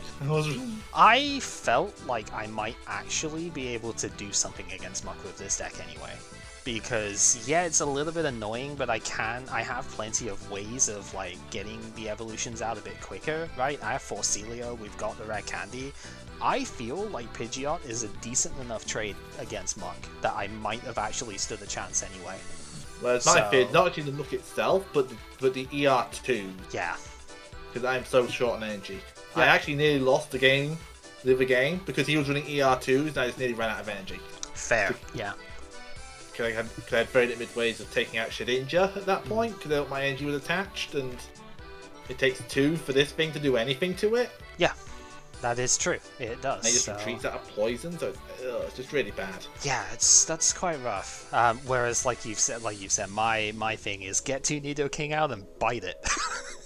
Or get one Nidoking out and bite it, or like get two and get one heads on double stab, but I can't do that because I only have two anyway. So yeah, it's like get two one Nidoking out and just bite it. That's my game plan against it. Yeah, so obviously your third Great Ball did help a lot here, because it just gave... I only had two initially. It was... I took out the stadiums for the Great Ball and the second Pidgeot. I initially did have like a free T2 of the Nidoking, because I do have two Nidorino, exactly. It's kind of funny how that works out. But it's like, I figured in the end, no, Pidgeot is the way that this deck works. We focus on getting the Pidgeot out more. So I went up and bulked the Pidgeline up here, and then went in with just the two King in this version.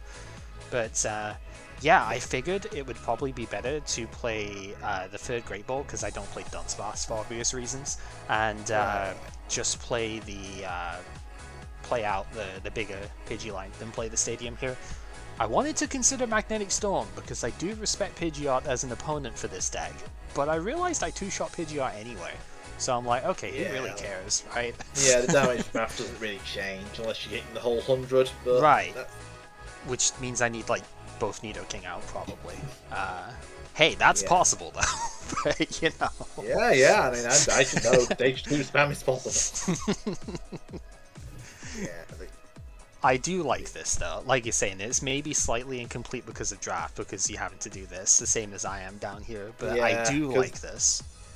Yeah, I do think this build has legs. It just needs stuff I don't have. Wow. It definitely has wings, that's for sure. Plenty of wings in this list. Like, I'm not sure what I'd want 4 Jirachias, but I'm not sure what the cuts would be. Because it's annoying, because I want a Pidgey out quickly to make a wish too, but I don't really want to start Pidgey. True. It's not an amazing start. True. It might actually be a case where you go down to 2-2-2, and I actually load up on dual balls as well as great balls. I was trying to build a deck that had 4 dual ball, 4 great ball. I just couldn't find a suitable shell for it. But it's a matter of finding space, because if I cut down to 2 Kakuna, ATM Rock becomes really scary. Yep. Understandable, yeah. I cut them a low ticks, Fire becomes scary, and I lose a tactical option late game. Yeah. Cut down the bird, well, cutting down the bird is scary in general. Alright, so against fire, you can probably Pidgeot early game, right? And then just like one-shot them with the Pidgeot potentially. But like, again, consecutive attacks is the hard part to do. But I really don't think Milotic in this particular deck fills the role properly, because it takes too much energy to actually do the kills, and you can't even do the big attack in the end. So without playing Rainbow, I did skimp. So yeah, I did skimp on the deck building a bit, I think, which probably came out the bike. So I had to do all the dev work. Yeah, I mean, this is still a pretty good first shot though. Good build. Yeah. It's a good concept. That poison kill instead of the damage kill was dirty though. Oh yeah, God.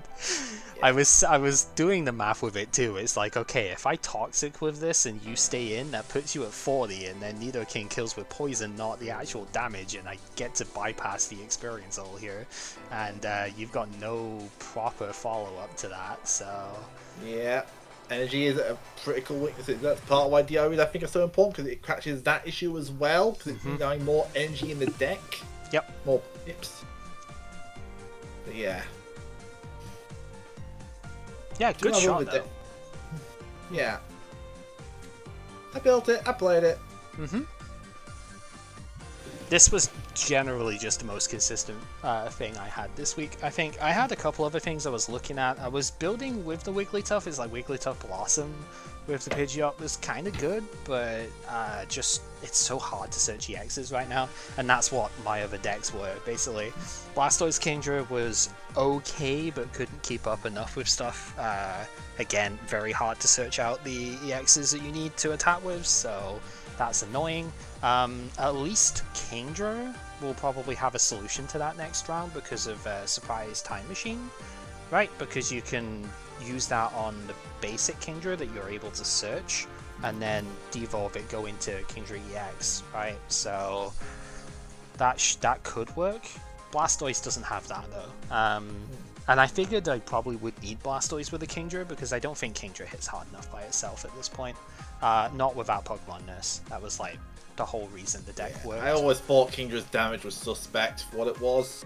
It was good at the time, but we're kind of moving on at this point without being able to heal it.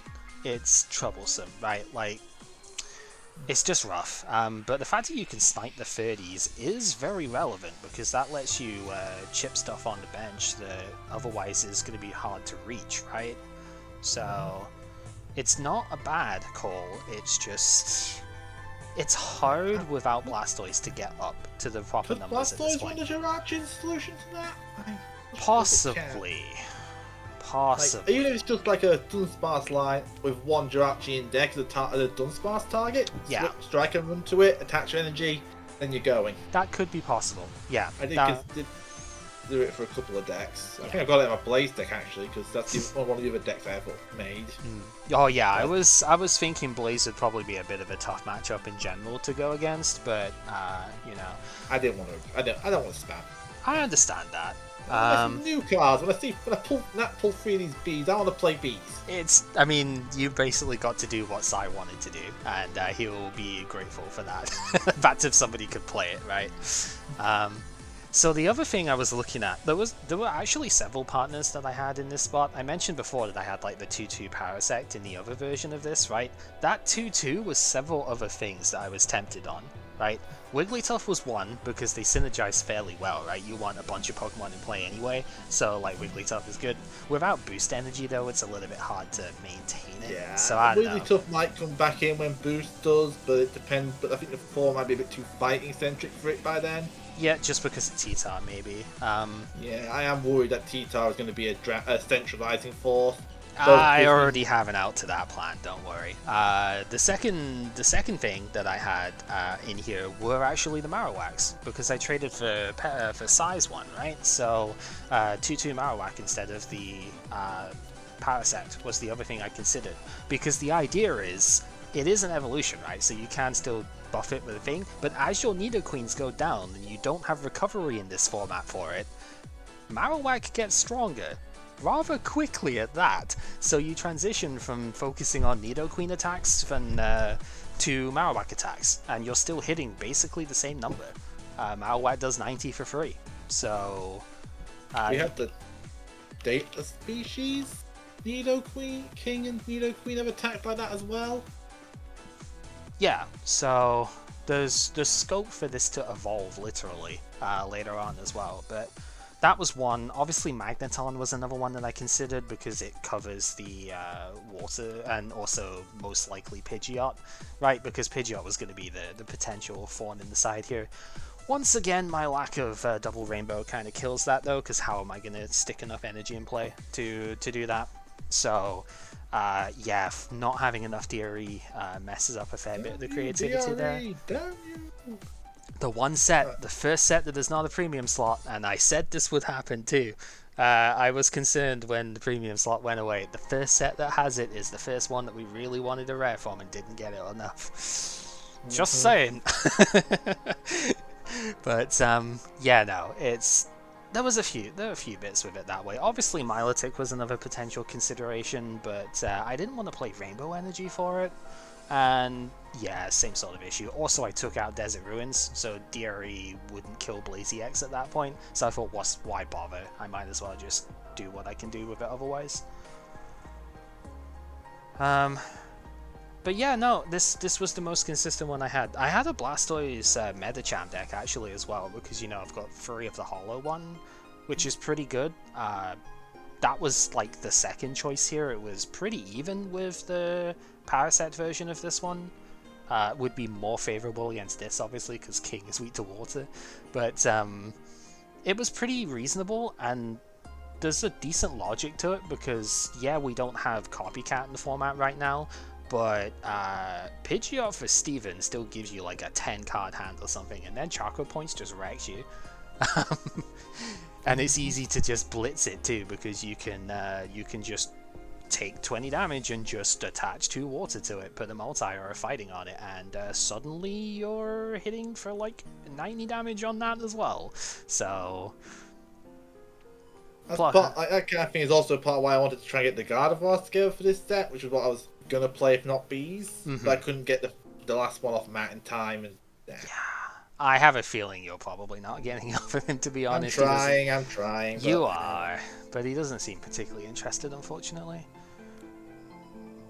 I think it was just this set in general that was a little bit of a it was a little bit of a miss for him, because he didn't get anything he'd have, I guess, would have wanted to play. But if you're not exactly queen, if you're just net decking most of your stuff and you don't get exactly queendom, set's kind of more of a support set. It's more you Pidgeots might play something. Could get like you could get a box that's like 1 in like 7 million and pull like 3 Zapdos EX. Yeah. Right. I was actually thinking that the Gardevoir set would actually work well with the Pidgeot and the Jirachi. Because then I could run multis and then actually attack with Mind Bend, because that would run basic Psychic. And because it's running Candy anyway, it takes Pidgeot well, which means they've got 2 good ways of searching the EX. I thought the deck would be in a pretty good spot going in, especially if people drop in the Desert Ruins. Yeah, I mean, yeah, I just figured, because of my own testing this week, I just figured EXs are so hard to search, you basically have to Pidgeot them. And Pidgeot is not always, one, going to be available to do that, because it's got to search other stuff as well, and two, it's like, even if you do that, then okay, what happens when that one EX like goes down or something, right? I figured that with my own experience here, it was just a little bit too awkward to get the EXs in play consistently enough. So that, combined with the fact of most of us don't really have good EXs to play. I looked up Gyarados, by the way. It doesn't resist fighting, so I was okay with it with this deck. Yeah, I was thinking about building that, but time got to me. I decided just to focus on the deck I was going to run for the week and avoid burnout. It's like, I looked and I figured, okay, Toxic is good enough against it, and it doesn't resist fighting, so I can probably be alright. So, I wasn't too worried. Yeah, I'm not sure what I think about the Nidoking. I haven't actually really gotten to do much with it yet, but it definitely, like, it does stuff. It's not awful, but it's definitely the lesser half of the deck, that is for sure. But I think it's reasonable to, like, when you look at the way this is, I know it's because I only pulled 2 of them, but I don't think I'd play more than 2 anyway in this this thing. So I think it's okay as like a little bit of a supporting round here. I know some lists at the time used double Nidos. I actually haven't seen any that play double Nidos, so... let me... it's on... I'll put the link in Discord to the site I'm using. Apparently it covers up. I can't... TalkCodeEvents.com, okay. Yeah, I can't think... find what exactly I've seen that one. But I assume, like, it does look like it has a bunch of old weird topping lists. Yeah. Oh, this is from, yeah, Jimmy Ballard is a very good player of the game. Yeah, I was looking at this one for the 2004 stuff, and that was where I initially got the idea for the Warring stuff. I've shown you, and the Kingdra even, I've shown you a couple of lists from here already. Yeah, I checked it a couple times because it has more deck variety than the archive site. Yeah, the Archive one has got a lot of decks available for this one, but yeah, there's definitely some things in here that are worth a look.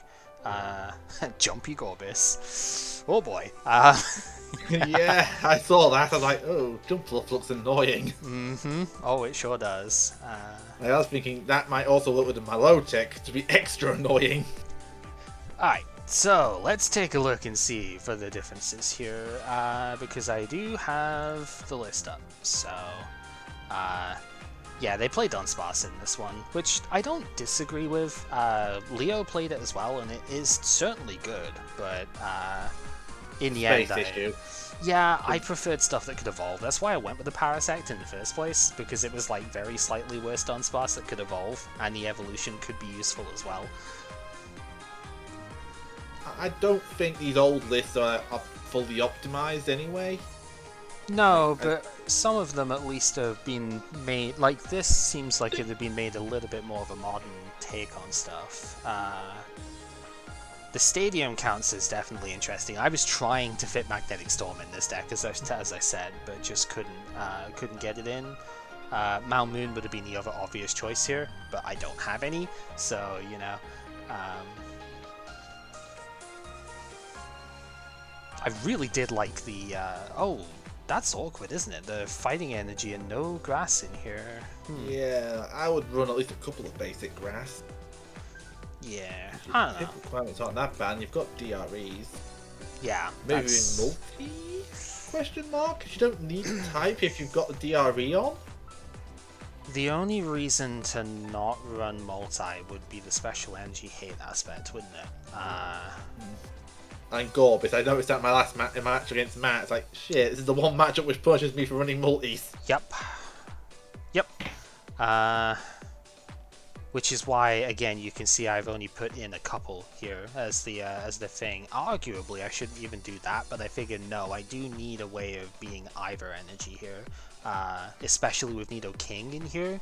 It's like I want to be able to Toxic for most of my energy, but I do need a way of being able to hit with the fighting costs here. So the concession, just replace the 2 DREs with the 2 multi. I think that worked out pretty well.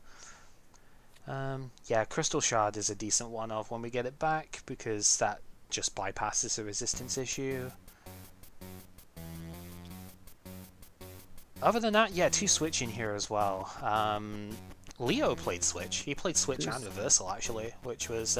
he hit both his Reversal, and a Warp Point. I can see why. I think my logic in the end of why I didn't do that, apart from just I want to be hitting with the Queen in the active anyway, is that everything that isn't Nidoqueen has got 0 retreat when you have a Nidoqueen in play. So I was like, okay, I don't really mind too much here. Plus, Briny plus 2 VS Seeker is really good for that. I did pick up a Nidoqueen and the Pidgeot actually against Leo with that, like just hard played the Briny to pick up Nidoqueen and then VS Seeked it back to get a 90 damage Pidgeot up. It was kind of heartbreaking in a way, but that's what the card does. Yeah, 1 less energy than I have in here, but again, no, it all makes sense. This is actually slightly lighter on the Queen than what I have here as well. This would have been closer to what I could have built before trades. Yeah, doing 3-2, 2 lots of 3-2-3. Yeah. 2-1-2 on the bird. Which I don't hate. I personally just bumped it up because I wanted to see it earlier. I think I can kind of agree with the lower Nidoking count, because like it's a little extra power.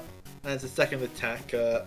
It's not your primary attacker, so if it's like something you can go. And it's something you can go into which has 3 retreat when you've got a Nidoqueen. Yep. If its second attack was 2 fighting and a colorless, I think I would play 3 of it. Yeah, like 60 snipe for 3 energy is pretty damn good. Yeah. But it also can't use it consecutively anyway, so it wouldn't actually be that imbalanced if it was 2 fighting and a colorless. True. It'd probably buff it up to level of Nidoqueen, yeah. Yeah. And I think that's what it would I'm not going to say 90 to 100 for 3 is balanced either. Well...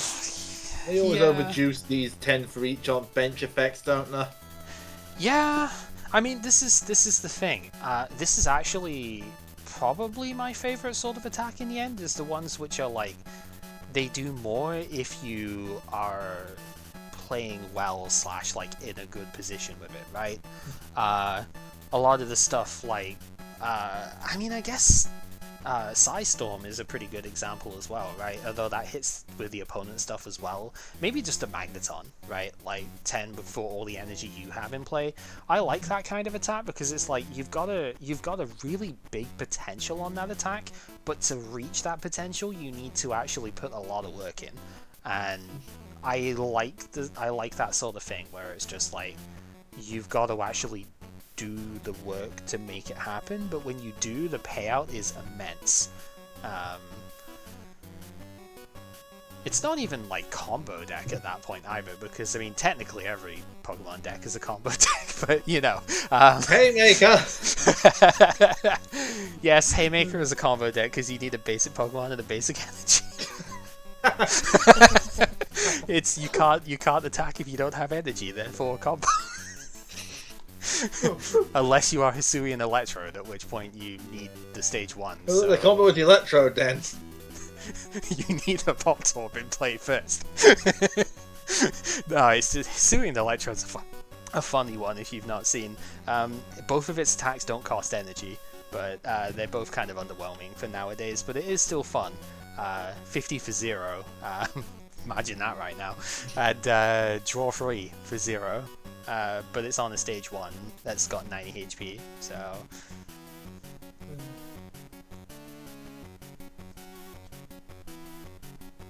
But no, I like the stuff that you have to put work in order to do it. Like, I mean, even technically Blaziken EX is kind of similar in its own stupid, twisted way, because, yeah, it does way too much, right? I would prefer if it was just like 100 to the active discard too, right? I should be watching the game, shouldn't I? Yeah, I'm watching it now. Remember how I said he's running Shed? Oh god. Okay, so here's the plan, Leo. You strike and run 3 turns in a row and hope you paralyze it every time. Yes. Sunstars at least is one of the better answers. Here it goes. Oh, we please the switch too. Oh my god. I swear. Shit is such a pain in the ass. I looked over it, thought I was nearly done, and Leo was back, and Leo looked way up on Pride. He's looking again to see how the second game was going, and it was still this. Empty deck, 1 prize left, a fucking Shedinja. Oh boy. You'll have to make a deck, Leo. He's got it. Yeah, there's no cards for it to auto snap to.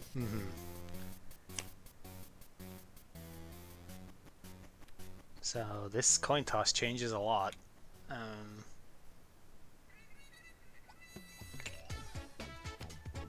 The Charizard song has just come on for me too. This is hilarious. Little Chow Fi! Wrong Chow. No, that's Chow Battle, isn't it?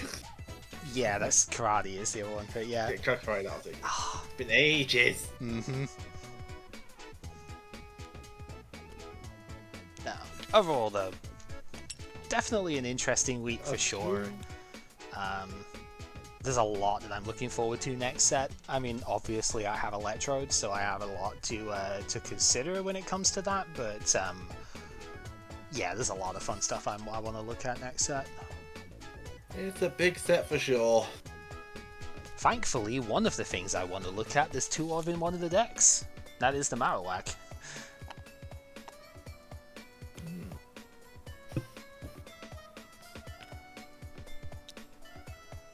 Taking the rainbow. Alright, do it! Do it! Yes!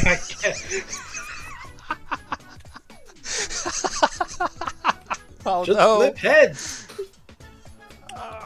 Okay. Oh god. God damn that. Can that find a hard switch? That Gorbis is at like 60 as well, isn't it? Yeah. There's nothing in this deck that snipes though, so not unless you play Nidoking.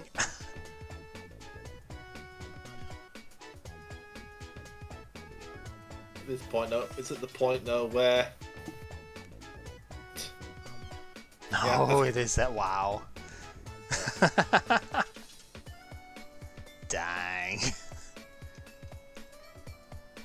That's annoying. Yeah. At the same time, like, what was Matt gonna go into otherwise, though? Because, like, Shedinja's not killing Dunsparce. Not fast enough. Right? Dunsparce is actually a pretty good answer to the thing. I suppose it does. If you flip 2 tails, then it takes it out. But then Nidoran was on the bench, like, got put down. So you could maybe get that the going R2 instead. deploy stopping that from getting built up. Maybe, I'm not sure. yeah. With how small a deck is, I'm not sure what Leo's energy count is looking like. True. If you play, I'm not going to try and search his discard because I was getting too much lag on that before anyway. If he played both reversals, then that would have been awkward as well. But dang, that was a really really fun finish to see though.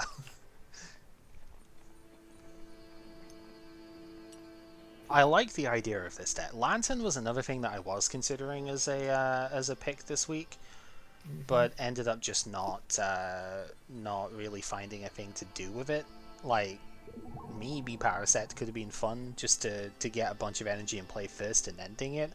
It was part of the Farfetch'd thing I was trying at first as well, actually, because that Farfetch'd is actually kind of crazy if you play a ton of item-based Pokemon search. It's interesting, but I'm not sure what you'd go with it, where you wouldn't prefer having a Jirachi or a Dunsparce. Yeah, and that was the bit that I mean, it's got to be a Stage 1 deck, right? And I don't think we quite have the Stage 1 deck to do with it yet. There is potential with it, with some of them from next set, though. For some examples, I imagine Hypno Slowking could be pretty okay with it. Because the other thing you can do with it is once you have actually used its attack, you can swoop teleport it, discard it, get like your basic out, and then evolve it that same turn. Right, swoop shenanigans. And in KO, you're probably searching out an EXP all with it. It's one of the better tools to search in this format. But also, it's got 70 HP. KOing it is not a trivial matter. Right, we saw that with even Jirachi. It takes several turns, and that's when it's hurting itself. Yep. Farfetch can also do 30 for 1 energy to an evolution card, so, you know, it would have killed Shedinja. Would have been the perfect out. Yeah, that does answer very cleanly. Because Shedinja is an evolved Pokemon, and it's Farfetch'd as a basic. Now, there's been a couple of things though. That the Tangler I think is really good as well, but it really depends if you actually need to have that sort of effect. But like, Tangler's crazy. Seeing all of your prize cards, if you've stacked the top of your deck with like Nav or Pokedex anyway, being able to replace the prize with the top card of the deck anyway, it's like you're getting a card out of your prizes, you're getting to know where all of your prizes are, because it doesn't say shuffle your prizes afterwards. So you get to know what all of your prizes are, and you get to like fish one of them out. If both my fucking games today I prized my one Nidorino, right? If I had Tangler as my active, I could have fished that out, and that was what I was going to Celio for the record, because I had like 2 energy in hand. I was going to Celio for the Nidorino and just go with it that way, but then I couldn't, so it was just like, god damn it, you know? The Tangler's interesting to me, but I'm not sure. Again, it's kind of even worse than the Farfetch, because the problem with Tangler is it doesn't progress your game state. It doesn't set, like, you see your stuff and you set your top deck, but then what? What are you building up at that point? Yeah. What can afford to have such a slow active? For this set, yes. For next set, you swoop it.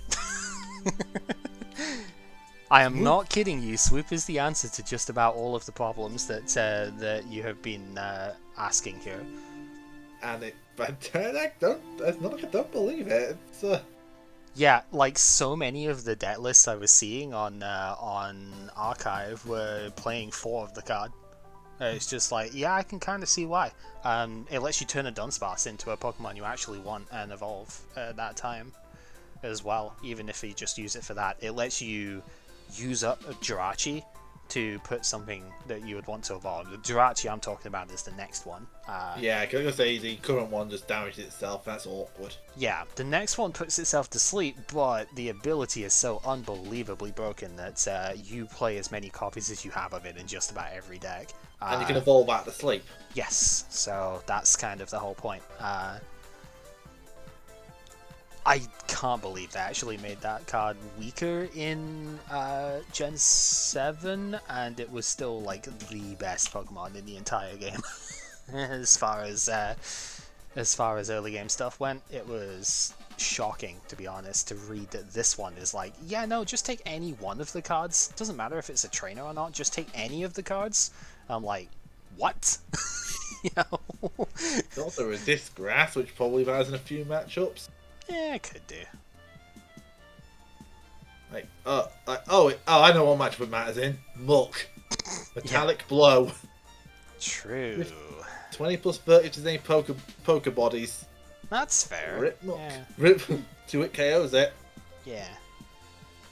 Should we go in and have a chat with them then? Yep. Ooh.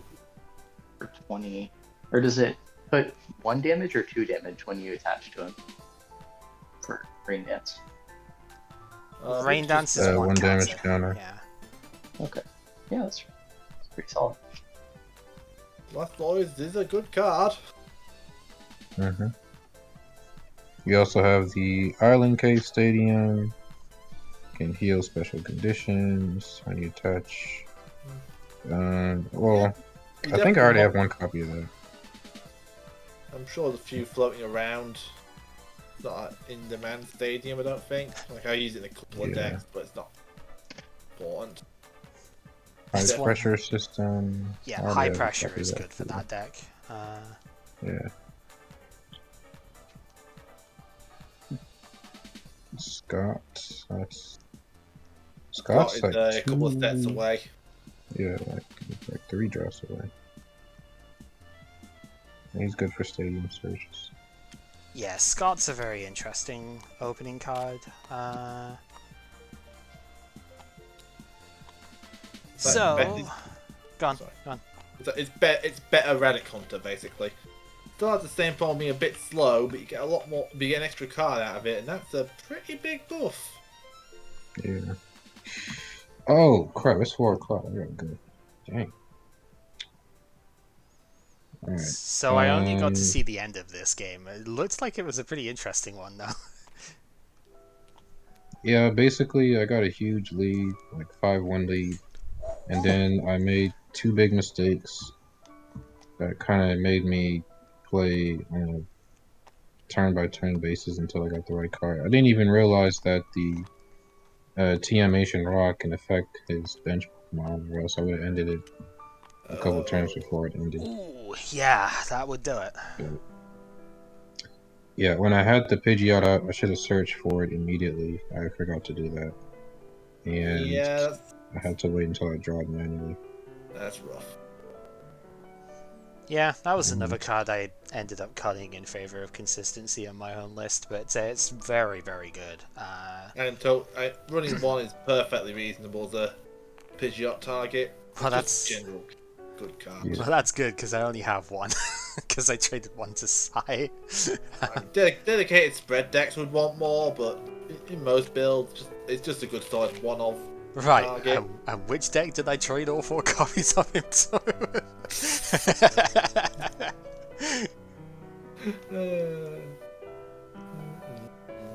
To be fair, it's because I was trading one of my 2 ATMs over. That's the only reason for it in the end, but yeah, no.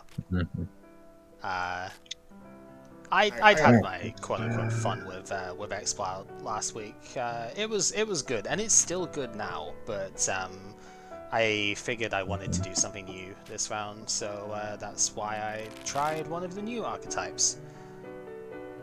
Honestly, I don't mind Wigglytuff. I think it's a good bench Pokemon, especially for cards that Pokemon that like to do status conditions. You all seem to run a lot of those. Like Dunsparce, I can check Dunsparce with that. Yep. That's one of the reasons Matt couldn't just have a good fail-safe attack when I was pressuring him. Yeah, it stops you from getting stalled out by a paralysis stuff. No, I agree. It's a good cut. Yeah, that's basically how I ended up winning. I just paralyzed his thing twice. Yeah, I saw that. You know, the funny thing is because obviously I was directed towards the game by Pepper in the end of seeing how crazy it was getting there, and I looked and going, oh no, and then I saw the Dunsparce, so I was like, right, here's what you gotta do. You gotta get Switch, you gotta get an energy on this thing, and you gotta hit heads twice and kill it with paralysis, and you did exactly that. It was like, that was exactly what I was like playing out in my head, well, not even in my head, just like on the stream too. It's like, this is what you gotta do, and you did exactly that. It was just like, hell yeah. Yep. Good flips. Yeah. Yeah, it's very much lucky. I got build out. That's how I see it. I think I'm gonna be off soon as well. So I haven't had my tea yet, so my dinner, whatever you want to call it. Yeah. Food, basically. Well, let's just wrap up with what we see with the decks here then, and okay, that's weird. Yeah, so obviously we had 2 Nidoqueen stuff with it here. Very different approaches to it. Mostly probably just Leo, with you the got card a dip, choice. right? Yeah, I'm trying to exit out of all the stuff on my computer. Yeah. Alright, I will see y'all later. Yeah, good luck with the rocket draft when you do that, and Thanks. If work is slow, I could probably do it tonight. If not, then I'll do it tomorrow. just take your time with it. Just let us know when you do. It's main thing. Yeah, we'll talk some trade stuff maybe during the week as well. I'm sure at least one of us can get another one in that Wigglytuff too if you want it. Right. See you. Take care. Yeah, so obviously we had the two queen decks here. Yeah, very different approaches on it just because of the cards we had available, I think. But I could have built basically the way that his is set here, but I think because I wanted something that wasn't weak to grass as the secondary thing here, almost goes back to what we mentioned before, but like I kind of knew that Pidgeot was coming in this round, and I thought Pidgeot would be kind of awful as a matchup if I didn't have at least something that could help deal with it. So I was like, okay, maybe the Nidoking can actually do something here. I had like 4 or 5 other different tet lines I was going for here. Like Marowak was one, the Parasect was the first one I had because it could call for family with the Paras and also get energy acceleration with the Parasect. So I was like, that's really good, but it's not gonna do shit against like anything else damage wise. And yeah, just a lot of stuff like that I was looking at and going, these are all great, but there's probably an easier solution, and that's just play Nidoking and potentially buff up my damage output. I almost had. Oh yeah, that's a lot of Nido. How do we end up with so many Nidoran female in here? I noticed. I thought I don't want to interrupt you, but I was going to write it down and see if people notice. Wait, what? How did? That wasn't the case when we played. I'm pretty sure. I did not see nearly that many Nidos. What?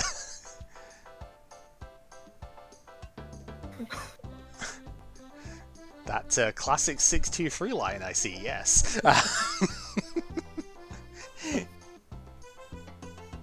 Anyway, yeah, interesting take on that, but so we had that. I see, obviously the Beedrill was the other, like, fun bit here. That Jirachi was somewhat annoying, I will admit.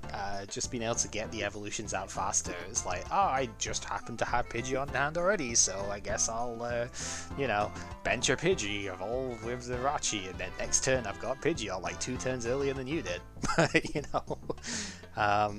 Very cool though. Like the idea of this deck is awesome. I just think it needs energy from later on in the format.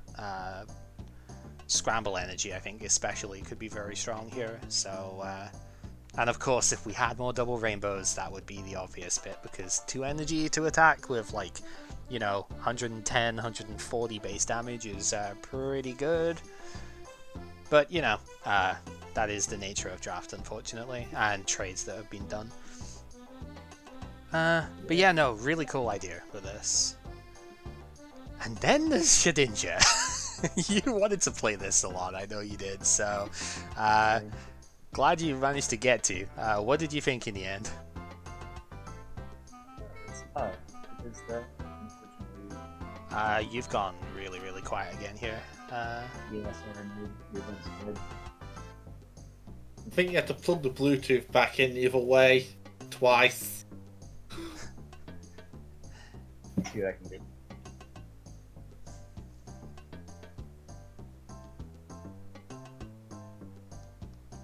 Yeah, we can't hear a thing.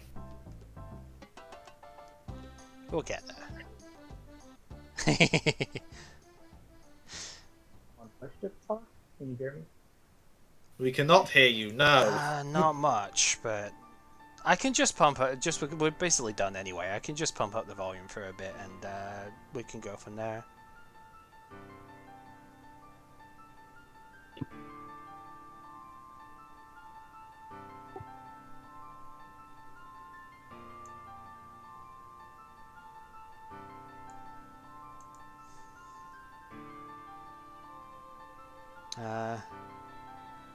So yeah, it looks like a really fun concept with this.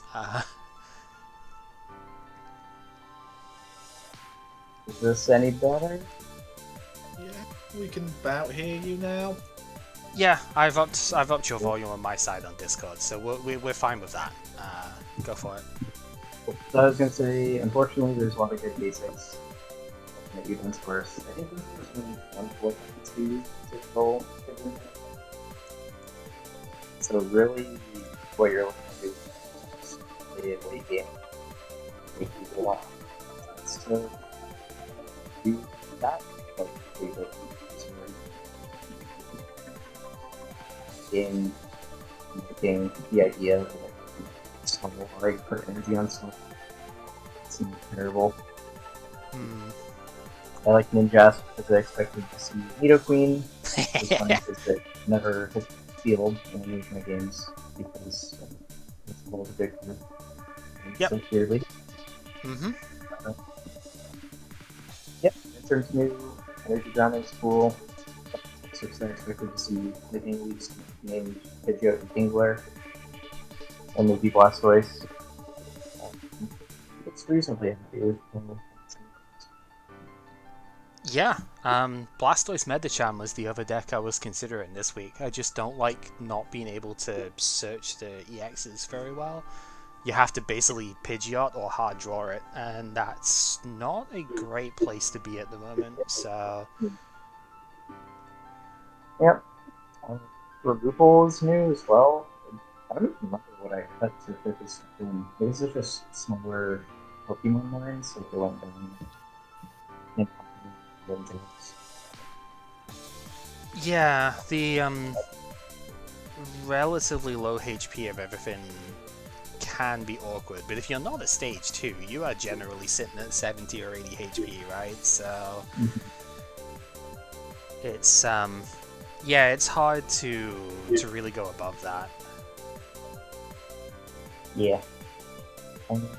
Removal is really good. I was pretty happy with them today against the mix that we saw today. Yeah, I lost both of my games. Game 2 was just a really kind of slow start. 2 or 3 turns because I just realizing things were starting to go. Yeah, that... We could have won that game pretty decisively. It can be tough with these decks that don't... Oh, go on. I was going to say maybe I never see Leo. Yeah. You could say that there's not a lot of Pokemon search for evolutions, which... Yeah, Celio being able to grab the evolutions or a basic that you need is probably really important for this deck, because there isn't any other way other than hard drawing them of getting the evolutions out, huh? I've never used it to get a basic in my 2 games of experience. Yep. Understandable. Is there a reason you didn't use this Tinkado, which could attack easier in this build? I guess. I don't think it matters at all. I think it probably doesn't make much difference often, but like this does kind of bring up the idea of needing to have some kind of attack way to attack with your basics.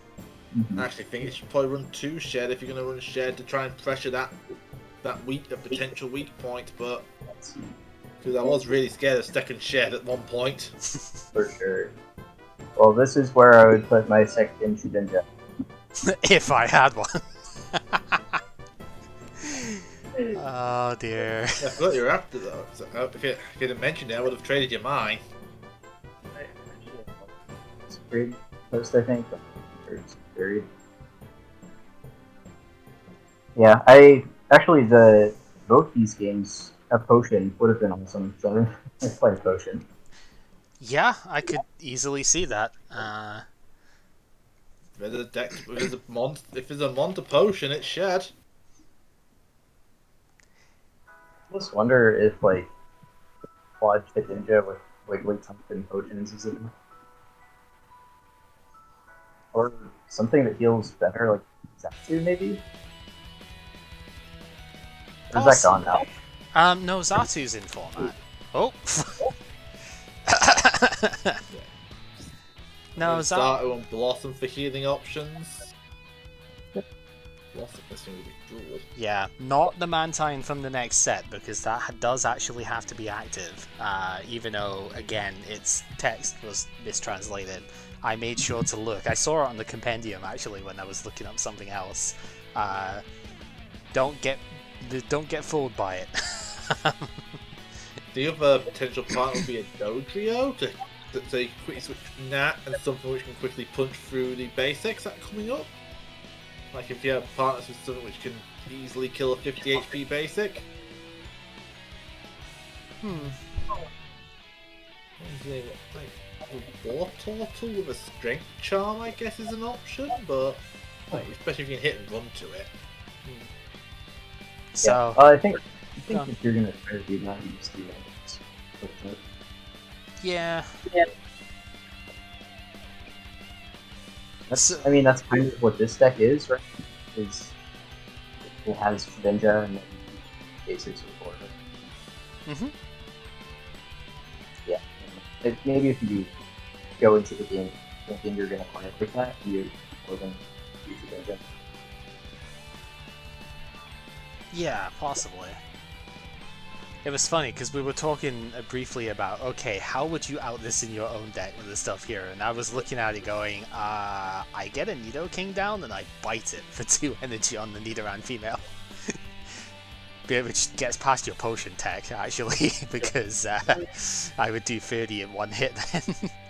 Okay. The other really funny alternative, if you didn't put it in play with Ninjask and was evolved up through it, I was really considering Farfetch'd in a fair few decks this week because the tool searching is amazing, but I think it's one set too early because next set you could swoop teleport it away and get your relevant attacker out. But Farfetch'd for 1 energy does 30 to an evolved Pokemon, like just straight up. So if it's not put in play with Ninjask specifically, then Farfetch'd actually one-shot Shedinja, which I thought was very funny. So, I don't get the sense that this is like broken or no. I feel like it can really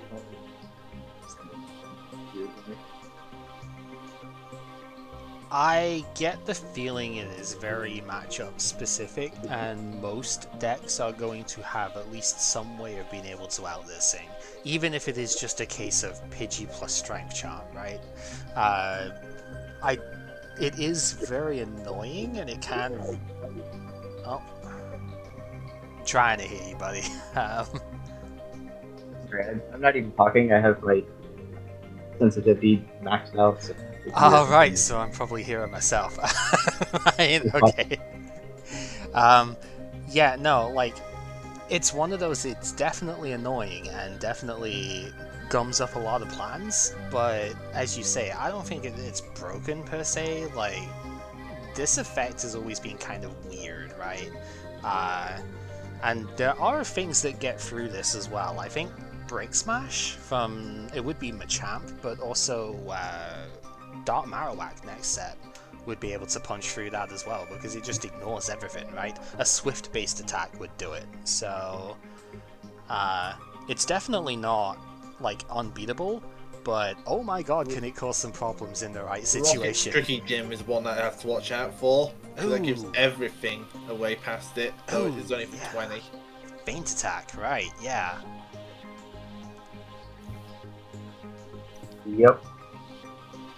So, yeah, it's definitely not unstoppable, but it's very cool, and definitely if you can stick it in the right situation, it is going to cause a lot of headaches. Just like Shedinja in VGC, so there you go. Yeah, I do think it wants a partner which can quickly take out most basics, and hopefully run the opponent out of outs. Yeah. So then the final thing we didn't get to see because Sai had to be away for the day was the Kingler thing down here. We eventually settled on putting a couple of the Raincast form in here as well, not because it's like synergizes with the stadium in terms of its secondary, but because it's a shuffle draw 5 on the first turn. If you are forced to go first and you don't open with the Krabby, open with this instead, that is actually still something really good that you can do on the first turn. And generally, your goal is you go second, you get your Wally, you Kingler Saltwater, and you're hitting 70 on the second turn of your attacking, which is almost impossible for most decks to come back from if they don't have a equally lightning fast setup. it's kind of just the muck, but instead of just shutting your opponent out of the game in that aspect, it's outright killing them before they get a chance to do anything. And yeah, it was really scary, actually. There were like, I think it was about 3 games in a row when I was testing my first Queen build against this that I just could not do anything because he just had it every single time. But yeah, it was very terrifying trying to deal with that. Not really much else to say with it, to be honest. It's a pretty straightforward thing off it. You don't generally want to use the Briny in this deck. I'd almost rather actually play something else instead of that, personally, because I feel like if you're Brinying up 4 energy, you have probably lost the game on this one. But yeah, that's why Life Herb comes in, because if you don't one-shot this thing, it heals basically all of its health if you flip heads. Same idea as like Super Scoop Up, except you don't lose the energy in play. And every turn this gets to hit for 70 is usually going to be a turn the opponent is suffering hugely in. So Strength Charm obviously hits 80 instead, which can clip a lot of the evolutions that just creep out of that range. And yeah, it's really hard to stop this, actually. So yeah, really, really surprising deck, to be honest. You wouldn't think it would be strong, but no, it also kind of plays on a different like tact compared to the rest of the format, because you only ever have like 1 or 2 Pokemon in play, right? Which makes Steven completely useless against you. So suddenly most of the opponent's draw power is just like draw 2 cards, or draw 1 card even if it's at the start of the game, and it's just, yeah, it gums up the works a lot, and yeah, scary stuff. Hopefully we get to see it next week, but I don't know if it's going to be available for that. Right, anyway, you did say you wanted to go as well, so I think at that we'll just say thank you very much for watching. Hopefully you've enjoyed yourselves here, and you stay doing anything you want? Not yet, actually. No, I should probably save this monstrosity up here. In fact, actually, if you could just like send me the JSON for this later on, then I'll just do it that way. I'll save it quickly. Yeah, it'll probably be easier. Okay. And yeah, good luck with the Team Rocket set, because it is a huge one. Lots of potentially viable stuff coming out of that one. So, best of luck, and we'll have another go next week. Yeah, okay, just save that as it is, right? Go with that.